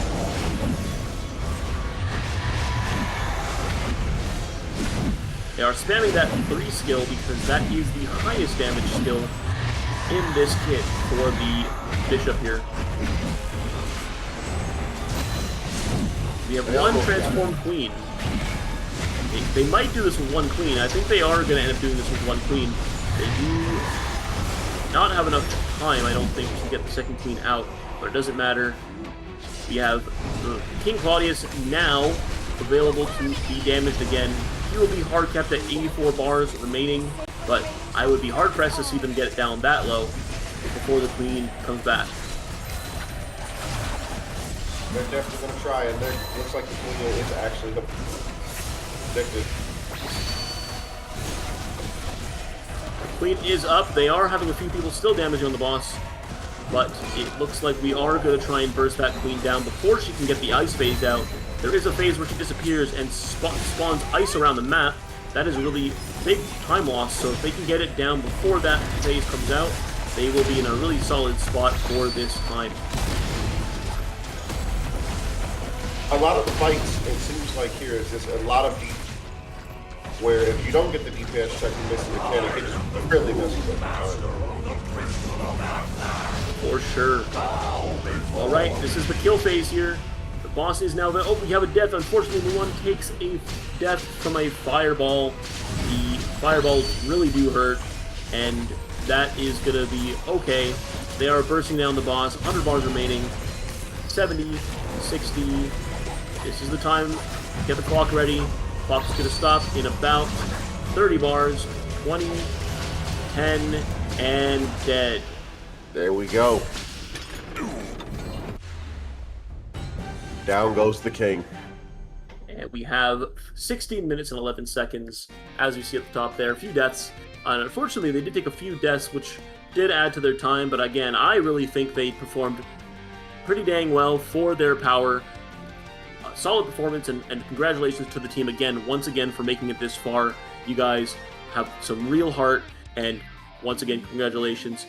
You guys aren't out of the race yet. We'll see how the other teams perform, but with a time of 16-11, that would be their final run for this tournament. Of course, good job to non-Gooning for sticking in there even when they're falling behind. They didn't give up. They didn't sandbag. They just pushed through to give the best performance they possibly could with the true champion finals competitor spirit. So good job on them for their 16-11 as well as the previous run and sticking in there and hanging on tight. And we're really curious to see how the next two teams will perform. Again, they were in a much closer race with an 18-second gap. This could be either team's game. Well, of course, it's going to come down to deaths at the end of the day. I believe that will be the deciding factor, but I could be wrong. Both teams could just go without deaths, and it could just be a faster time scenario. So we are just going to prepare the highlights. Once those highlights are ready, we can take a look at see where exactly this team could have progressed a little bit quicker. We're going to jump right in.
And we're back.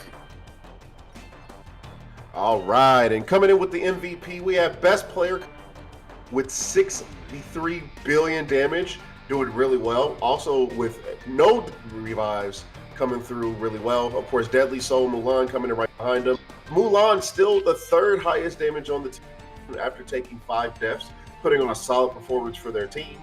And of course, everyone in kind did very well, did the best that they possibly could, like you said, with their power that they currently have. Yeah, we did see quite a few deaths, unfortunately, but that is going to be their tournament run. I think they had really some high damage in that matchup here, but they are going to lock in that time for the finals. Now, into the next two teams, which are very, very close, we are going to see who is going to take home that gold with this next matchup here. They are way closer with, of course, a 18-second differential between the teams. So what are your thoughts going into these next two boss fights? I mean, it's 2 deaths. They literally have a 2-death difference. So if whoever doesn't die, as long as they have the same deaths, we're definitely going to see who can come out on top. It looks like we're going to start off with Eminence first. So Jazz Hands. Jazz Hands did really well on the damage in the last match, as well as Punch Girl. So I'm willing to see what they're going to do here as well. I'm going to see if they're going to actually bring the Magician in, or if they're going to swap it out, if they're going to use the 2 safeguards. Undark, maybe even see if they bring Undark in. We'll have to see what happens if they're going to let the Elementals burn come through. Yeah, we'll see how it's really going to come down to the hairs for this one. They have really 2 strong teams here competing, and if any deaths that they take is going to really get them sweating, because that I think is going to come down to the hairs at the end of the day. So let's see if these guys can pull through for the Hex Chest run.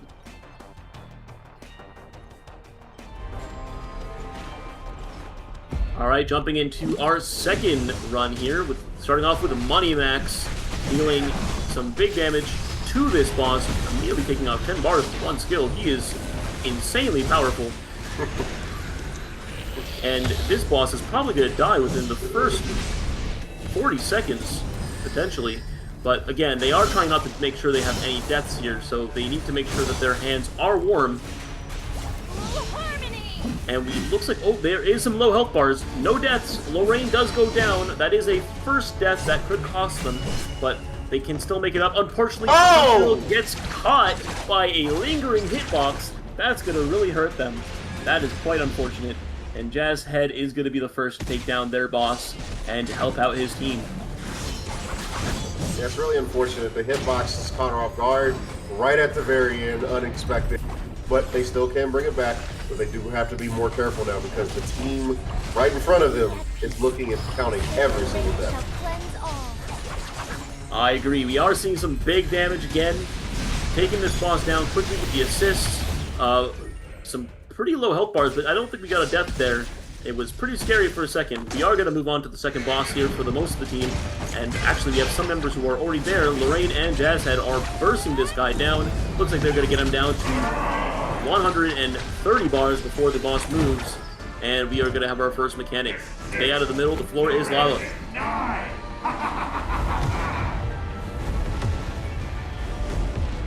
Looks like we are avoiding this mechanic. I wonder how the other side is doing. But while these guys are doing this, we are still counting the amount of deaths that each side has. There you can see at the bottom left, Ophelia is going to be phasing into their mechanic soon as well.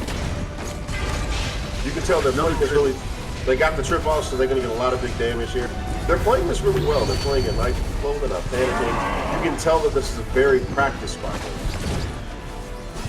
Yes, definitely is very practiced by this team here.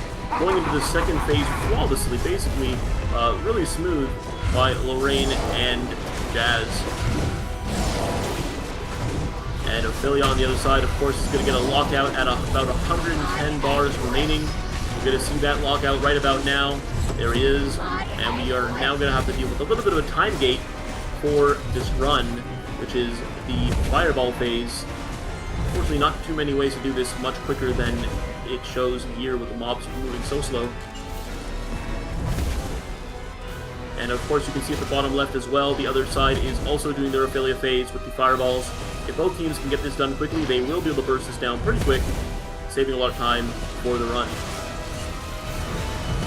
But they're playing this pretty well. You can see here both of them in one fireball apiece instead of giving away 1-for-1. So they're playing it as perfectly as they possibly can. Of course, they're just waiting for the trip. And it looks like, I think the other Leotate is already down. A little bit hard to tell. Unfortunately, look at the trip. That is going to be a death on Magna. Or Mango, rather. Sorry. But that first Leotade's, I think he is already down. And now we just have to do Ophelia.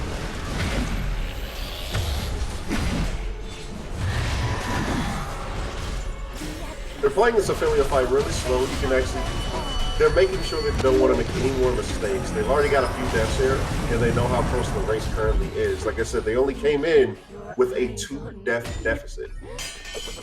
So they have to play everything perfectly. You are going to have a time of 4 minutes and 39 seconds for this first fight. Again, a big time loss for this run is going to be Polonus' fire mechanic with the gears in the middle. If this team can get it done correctly without messing up, that will be a big time save. But if they do mess up, that is going to be a huge time loss for this side. That could be the tournament decider right here. So they need to make sure that they get to the end, get to the middle without any mistakes. They got to the middle immediately. Wasted no time. 370 bars, about 300 bars. The boss is going to go to the middle and do his first mechanic. The other team is already working on the boss. They're pretty in sync here for each boss to have about 300 at the same time here. Hopefully this is not going to be a death there. Undark taking a lot of damage. But we are going to go into the middle. This is the mechanic that we are watching for. Use the gears. Bring them close to the chariot to rein him in. Both sides look like they are now getting to the middle. No huge time losses so far from what I see. And both sides do successfully get the mechanic done correctly. They are going to be able to get some big bursts off. take the boss down, probably to about 150, if not lower. You can tell how much power Eminence has. They take the damage, it almost becomes half the numbers you take. Like, they have a lot of damage coming through this, a lot of power coming through this team. Definitely a lot of power on this team, and as well as Team Congee as well. But we are going to have to do that mechanic one more time, so they have to stay locked in, making sure that they don't mess that up, as that is going to be a big time save. They have a little bit of a tighter window on the second time to do the mechanic, as well as the fire. They are going to have to deal with this. Undark making a really smooth maneuver there, not going to the fire. That was smooth. Definitely smooth. Looks like we are getting both sides pretty progressed here. No problem so far. Manga is going to hit in the middle, and that is going to be both sides getting this mechanic done correctly. Boss is going to explode here because they have so much damage increase when they succeed in this mechanic. And we're going to have the first bonus on the top screen go down, and the second one to follow not too far after. That is going to be third boss completed without any trouble. The crystal of Atlan. They're making really good time here, sitting at 6 seconds. Unfortunately, this is a little bit of a time right here where they got to wait for the transition, so they're going to lose a good 5, 6, 7, 8. Yep, that transition screen takes a little bit of time. Luckily, both teams have to deal with it, so not too much of a worry there, but definitely is quite a good bit of patience needed to get through this boss. Approaching the last one, we have to deal with Queen again. Of course, they dealt with the Queen in the first race pretty fast. They're going to have to deal with this one. The 450 bars without her using her ice mechanic. That would be a big time save for this team. And I think they're going to get it. They actually got it. They actually got it without doing it. Perfect. That is going to be a really good. That's going to be a big time save for them. Now we're on to King Claudius. This is pretty much going to be pretty practice for this team. Getting it down to a maximum of 400 bars, but they're probably going to end up being capped out about 500 if I'm not mistaken. We'll see how far they get this health bar down, but let's see how much of an annoyance this Queen is going to be when she spawns.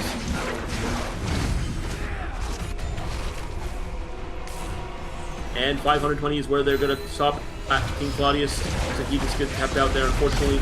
They are going to be bursting down Meridia here. She stops at 300 bars to do her next mechanic for the ice phase.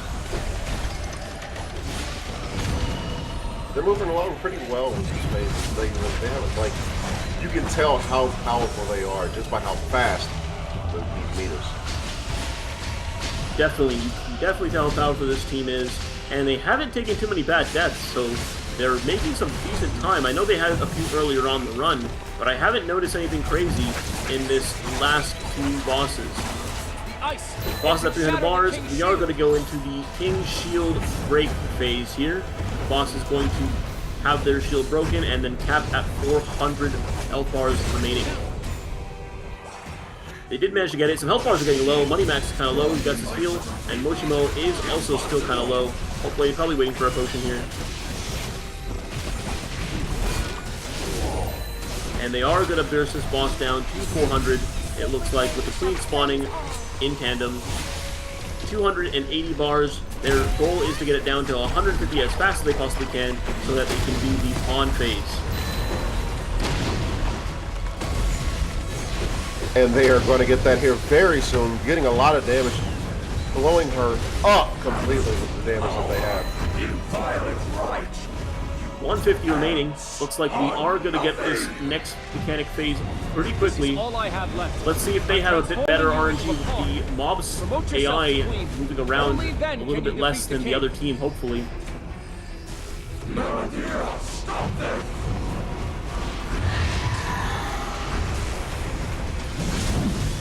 And here we go. Lorraine is trying to group these together here pretty quickly.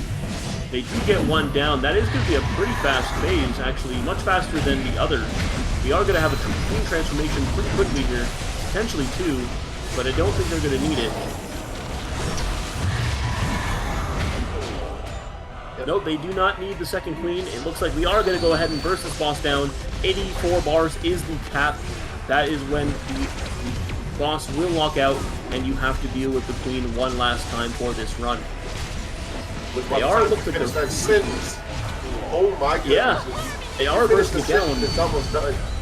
Yeah, they did a lot of damage there for sure.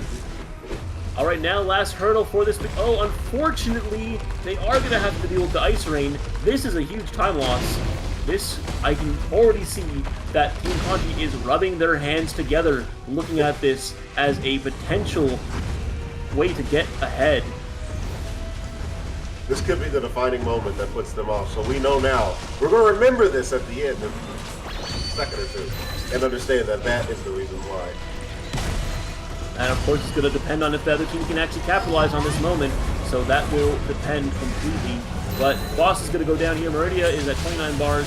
Looks like she's going to drop in the next 10 seconds or so. As she's teleporting around a little bit, being annoying. Yeah, we are going to have a death too, actually. Manga and Money Max are going to go down. That is going to be plus 16 seconds on their run. That's going to hurt. But we are going to go over to King Claudius now. I'm not sure if they're resurrecting here, but that is going to be a few extra seconds dead. Undark goes down as well. That is going to be another plus 6. And despite that, the king is going to fall now. Boss dead.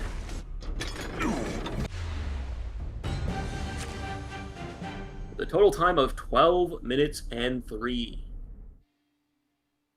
It's crazy to see how much damage that the Team Eminence has. Like, the second they go in, they just annihilate the health bar of the bosses. Very clean plays. They actually played it pretty well in the middle half. They had a fewer deaths early and a few deaths at the very end. But besides that, it was actually a pretty clean run. Undark showing some moves in there as well to keep himself alive. 100%. I think they played it really well overall. They are going to be now, of course, biting their nails, trying to see if the other team can make it back. But there you go. The time here is 12 minutes and 3 seconds. That is going to be the time to beat. And let's get a few final thoughts on this run before we move on to the highlights. I definitely could say I'm very impressed with what I'm seeing from here today. Of course, with the 1203, they really...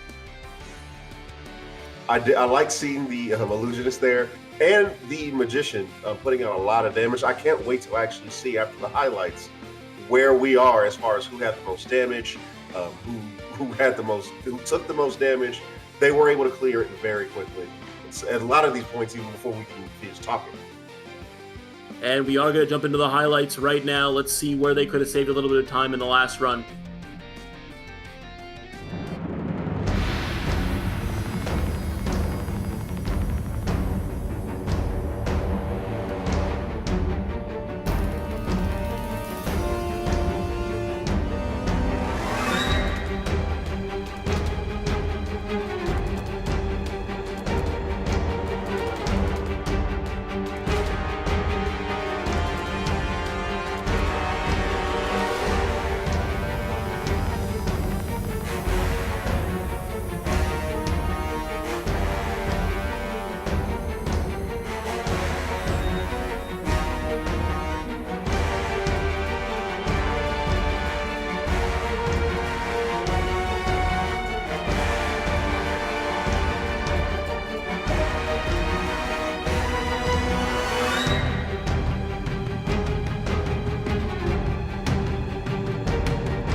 And of course, we have the post-game stats, with Noxus dealing a lot of damage, 6.3 billion damage, followed by Punch Girl with 5.4 and Jazzhead with 5.1.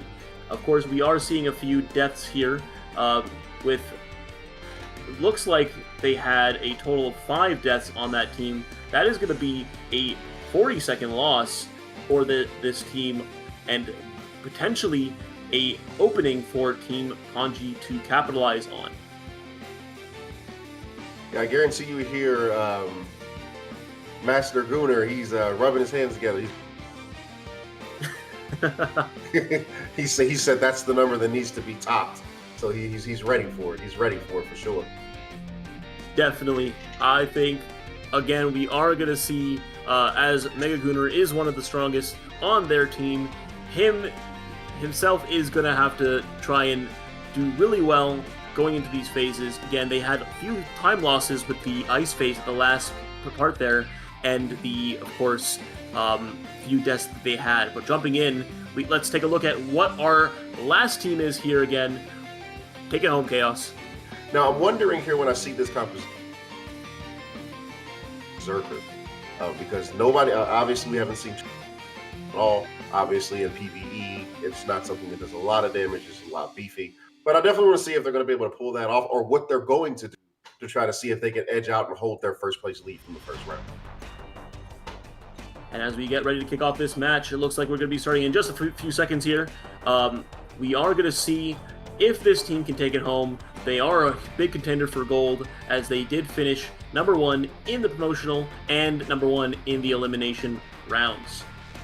So just in a few seconds here, we are going to get into the final match of the day, and we have quite a few powerful people on this team to take it home for them.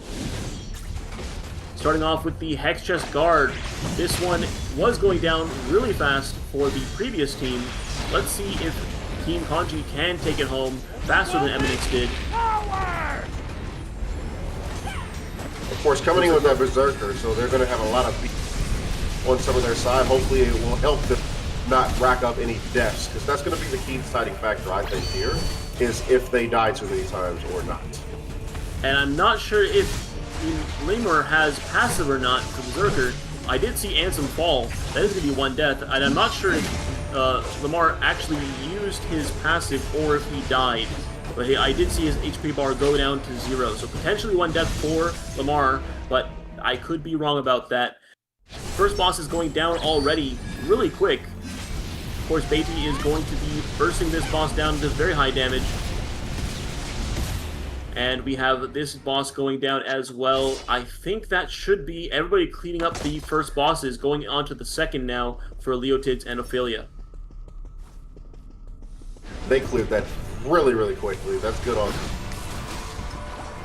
And of course, my boy Mega Gooner getting hit by 3 slashes there, unfortunately, but he is going to be able to take the boss down, do massive damage, 110 bars before the boss even gets up.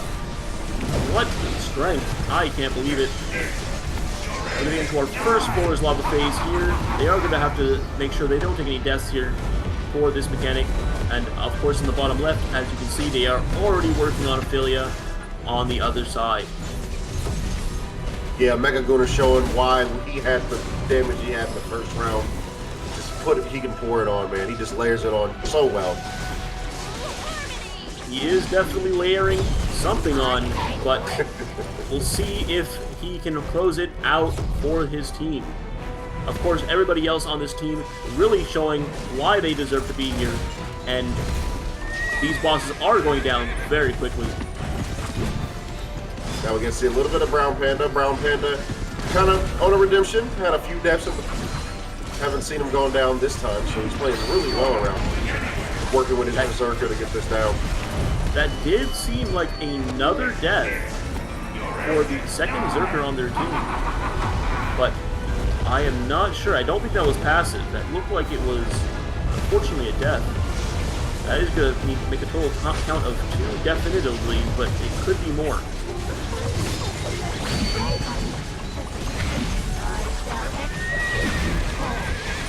And we are seeing the final phases of these bosses coming down to the last 40 bars for against Ophelia and Leotids. Hopefully they don't need another trip. It might come down to another trip, but we are going to hopefully burst this boss before the boss can jump in the middle, and unfortunately the boss is going to phase here, running around. Could have cost him a few extra seconds here, which is really unfortunate. They were really close. The question is, how quick will they get the trip here? The second they trip him, he's gone. It's going to be absolutely late. Yep, boss is immediately tripped, fell on his face, and died. He is gone. That is going to be 3 minutes and 42 seconds. I think they're slightly faster than the other team coming into this race. Yes, they currently are running it faster than the other teams did. I'm showing a commanding performance, Congee trying to keep their first place lead that they had. They already have the lead, they just have to keep it at this point. They do. They will need to keep this lead, and it is going to come down to the mechanical expertise of this team. They need to make sure that they do not lose any gears going into this boss. I'm imagining they're very practiced on this mechanic, but that could be a huge time loss if they do not do that correctly. Jumping right in, both bosses going down incredibly quickly. The amount of power that this team has is insane. 280 bars. They might be able to do this, if I'm not mistaken, in a single phase. I could be wrong. We'll have to see, but that looks pretty incredible. 200 bars before the boss even does the first mechanic. Use the gears. Yeah, their damage is Chariot, rein him insane. in. Use the gears. Bring them Okay, this close is the to moment chariot that and decides rein to him in. run. If they can get this done, everybody does get to the middle without messing up here. And it looks like the bottom left team has already almost succeeded. Not quite.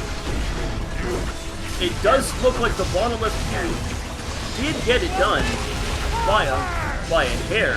But of course, you know, the top team here, you can see they are destroying this boss. I don't think we're even going to need a second phase, which is going to be a huge time saver for these guys. Potentially. We'll see if they do have to go through a second phase, though, as it is at 60 bars remaining.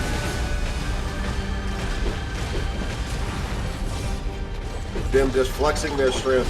They're skipping mechanics. We don't need to worry about them. Kill the boss, right? They are going to definitely skip the mechanic here. Bosses at 44 bars, they do not have to do a second gear phase.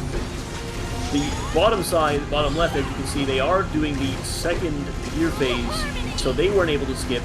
But the top team here, as you can see on Cleed inside here, he is able to skip this mechanic.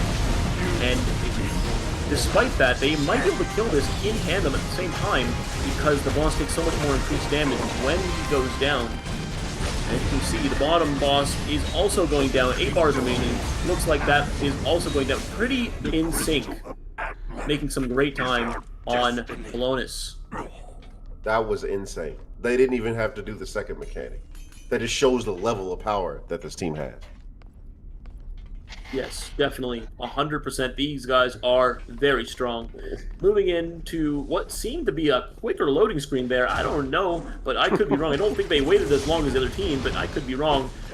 Moving into the last fight of the night with the king and queen, of course. Queen first, if they can deal with this without having to have her phase into the ice mechanic. At 450 bars, I don't even have to ask the question because she's already there. Why do I even say anything? Oh my goodness. That was insanity. Okay, getting into the King Claudius himself. They are going to have to deal with this one. This boss is going to have a lockout at 400 bars. Both teams so far have not been able to get it, but this team might be able to do it from the previous spectacles we saw. But maybe not. Nope, Maria's coming out. Looks like we are going to get locked out at 600, and she is going to be out here. They're probably saving cooldown so they can blow her up fast. As we can see, ults are coming out. She is blow her blowing up fast is an understatement. They annihilate her. Definitely, and before she even gets a chance to move once, she does unfortunately get to dash around just a few times, but it looks like they can close it out. With our cooldowns are up, she is going to get to 300 pretty quickly here. And there we go, the next phase is going to be the ice spikes. You got to get those to the shield again so that the boss can be hit. Claudius is unfortunately doing some bad RNG with the meteors. It's going to make it hard for them to move into the middle. I think they did still get it, luckily, but it might be another death as we see in the bottom left. That could potentially be Zerker passive though. And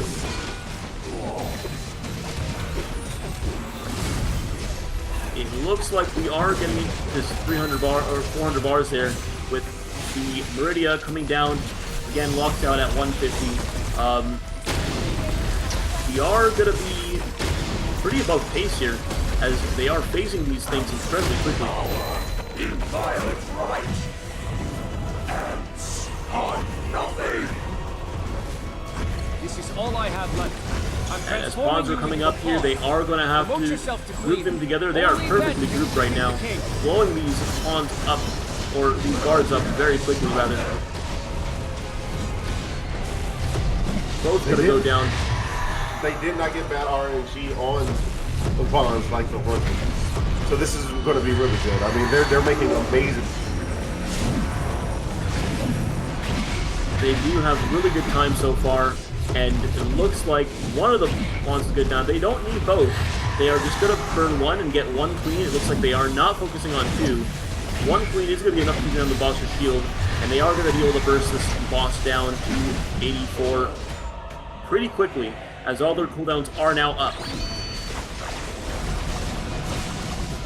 And they literally take it down 100 within half a second. Like, their damage is insane.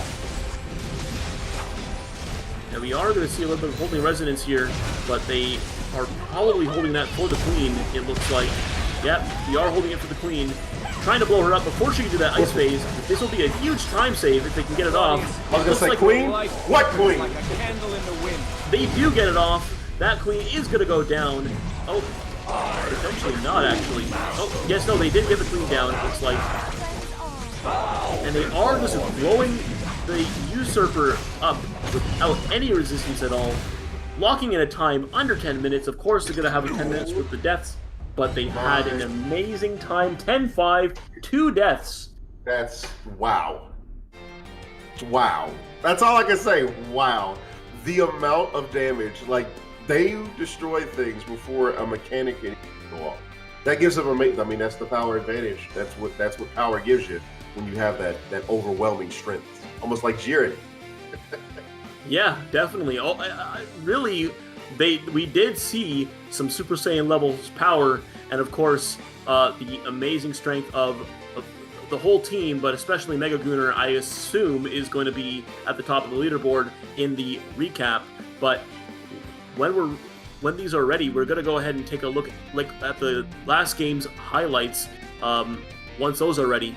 But let's take a look at their total time for that run. 10 minutes, 5 seconds. Now, I know Mega Gooner had a lot of power, but a little bit. They say it's the Zerker did. That's all I'm going to say. I know I'm wrong, but I'm still going to do it as a Zerker main, I agree with you. I think Zerk is definitely the make or break factor. I do believe, I thought they died, but they didn't. It was the Zerker passive all along, and that was what I believe was going to make the difference. They don't have to worry about those penalties like the other teams did. So big shout out to the Zerkers as well. Lamar, perfection. I cannot pronounce your name, unfortunately, but I know you're a Zerker and you did play very well. So congratulations to both of you guys as well for the amazing performance. And we are getting ready to dive in to the highlights for the last match. I don't even know where they could have saved time because they played very, very well. Yeah, same here. I have no idea where they could have saved time in any way, shape, or form. I definitely want to see who has the most damage. I'm going to say it's either Mega Gooner or Brown Panda. That's just going to be my guess here, because they did a lot of damage. Brown Panda's team actually finished before Gooner's. So, I mean, it's going to be really close. I will be... But, like I said, it was an amazing run, and it's also good to see them bringing that Zerker and you know, showing why the Zerker is such a good class to play. Now, I will be on Team Zerker at least until the Spectre releases, but we are going to go ahead and jump into the highlights to see where, if anywhere, they could have saved a little bit of time in that last run.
And right.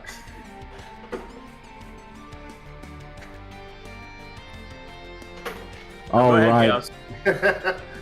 All right. I said this. I knew it was going to be between Mega Gooner and Brown Panda. Mega Gooner coming in with 65 billion damage, putting it out there with Brown Panda right behind with 55 billion. I knew it was going to be between the two of them as far as who had the biggest damage output, with Mega Gooner showing why he is the most powerful player in PvE, probably right now. I agree. I think his power is pretty unmatched, but not only that, the rest of his team put on an amazing performance. Brown Panda, again, with 5.5 billion. Don't want to take away credit from anybody at all. Hydro with a staggering 5 billion damage, and of course Ansem following not too far behind. Fleeton not too far behind Ansem and Limar, who is representing Zerker on almost 4 billion damage, which honestly is very respectable because they saved their team without having to die. So very, very outstanding performance from the whole team, and we are going to have the final times calculated with Team Congee in first place with 16 minutes and 16 seconds. Team Eminence with 18 minutes and 32 seconds, and of course not Gooning, who maybe should have rethought their decision about that action, at 27 minutes and 43 seconds. Great job to all the teams, again, for participating in this tournament. You guys all did amazing for your power, and I could not have asked for a better race. You guys performed amazing, but we are going to say congratulations to our champions of this tournament, the first Glen Cup, which is Team Congee. Congratulations, guys. You guys played fantastically. Thank you guys so much for participating, and thank you again for an amazing race. You know, looking back at this Team Congee's tactical performance shows nothing short of textbook worthy. Their lineup selection before the race already demonstrated the deep understanding of the dungeon's mechanics. They chose a composition utilizing those Zerkers, utilizing the Warlocks. It was just amazing, honestly, when you think about how they were able to use it. Like I said, standing strong for the Zerker, showing that the Zerker doesn't need to have the damage if it doesn't die, is a really strong statement by both the Zerker players who came through. Definitely want to still give a shout out to all the teams, because they all did wonderful. Even when Team Non-Gooner fell behind, they kept fighting, they kept pushing, they got it all clear, they got it done, so they can still walk away with their head held high. They did make it to the finals, they did beat everybody else outside of the other two teams, so they still can walk away with their pride tag. I agree, and it looks like we do have another viewer reward. The final one, this is the biggest one, Meridia Top 1. Make sure you guys go in game and claim that reward. And before anything, tell me what that is, because I have no idea. But that will be the last one. And we also want to congratulate, of course, our winners of the prediction event. Go ahead, Chaos, take it away. Yeah, Team King Congee, I mean, everybody, the predictions were actually spot on in order. So congratulations to everybody. And not Gooning, good job, good effort. You know, you never want to take away from the competitors at any point in the finals, because it took them a lot to get here, for sure. So congratulations to all the adventurers, especially Team Congee, for taking home first place. For this battle time, this is the end. This is the end of all of our tournaments for North America. The adventure in Crystal Island world will never end, though. There will be more difficult dungeons, faster records, and more exciting showdowns awaiting us all. So let's carry that passion and inspiration from today and continue to write our racing legends and become racing legends in the Crystal Atlan. This tournament concludes here. With that being said, that's it from us. Anything else? Any last words, Tony? No, I mean, I will see you guys later. You guys will catch me in the arena. I'll be playing Spectre. Check out definitely the Spectre class when it comes out. I will be making a lot of content on that, so if you guys are interested, please take a chance to stop by. But yes, please come by for the future tournaments that are on their way. We had a great time tonight, me and Chaos both, but we will see you guys soon. Make sure you guys wash your hands, and we will see you guys for the next one.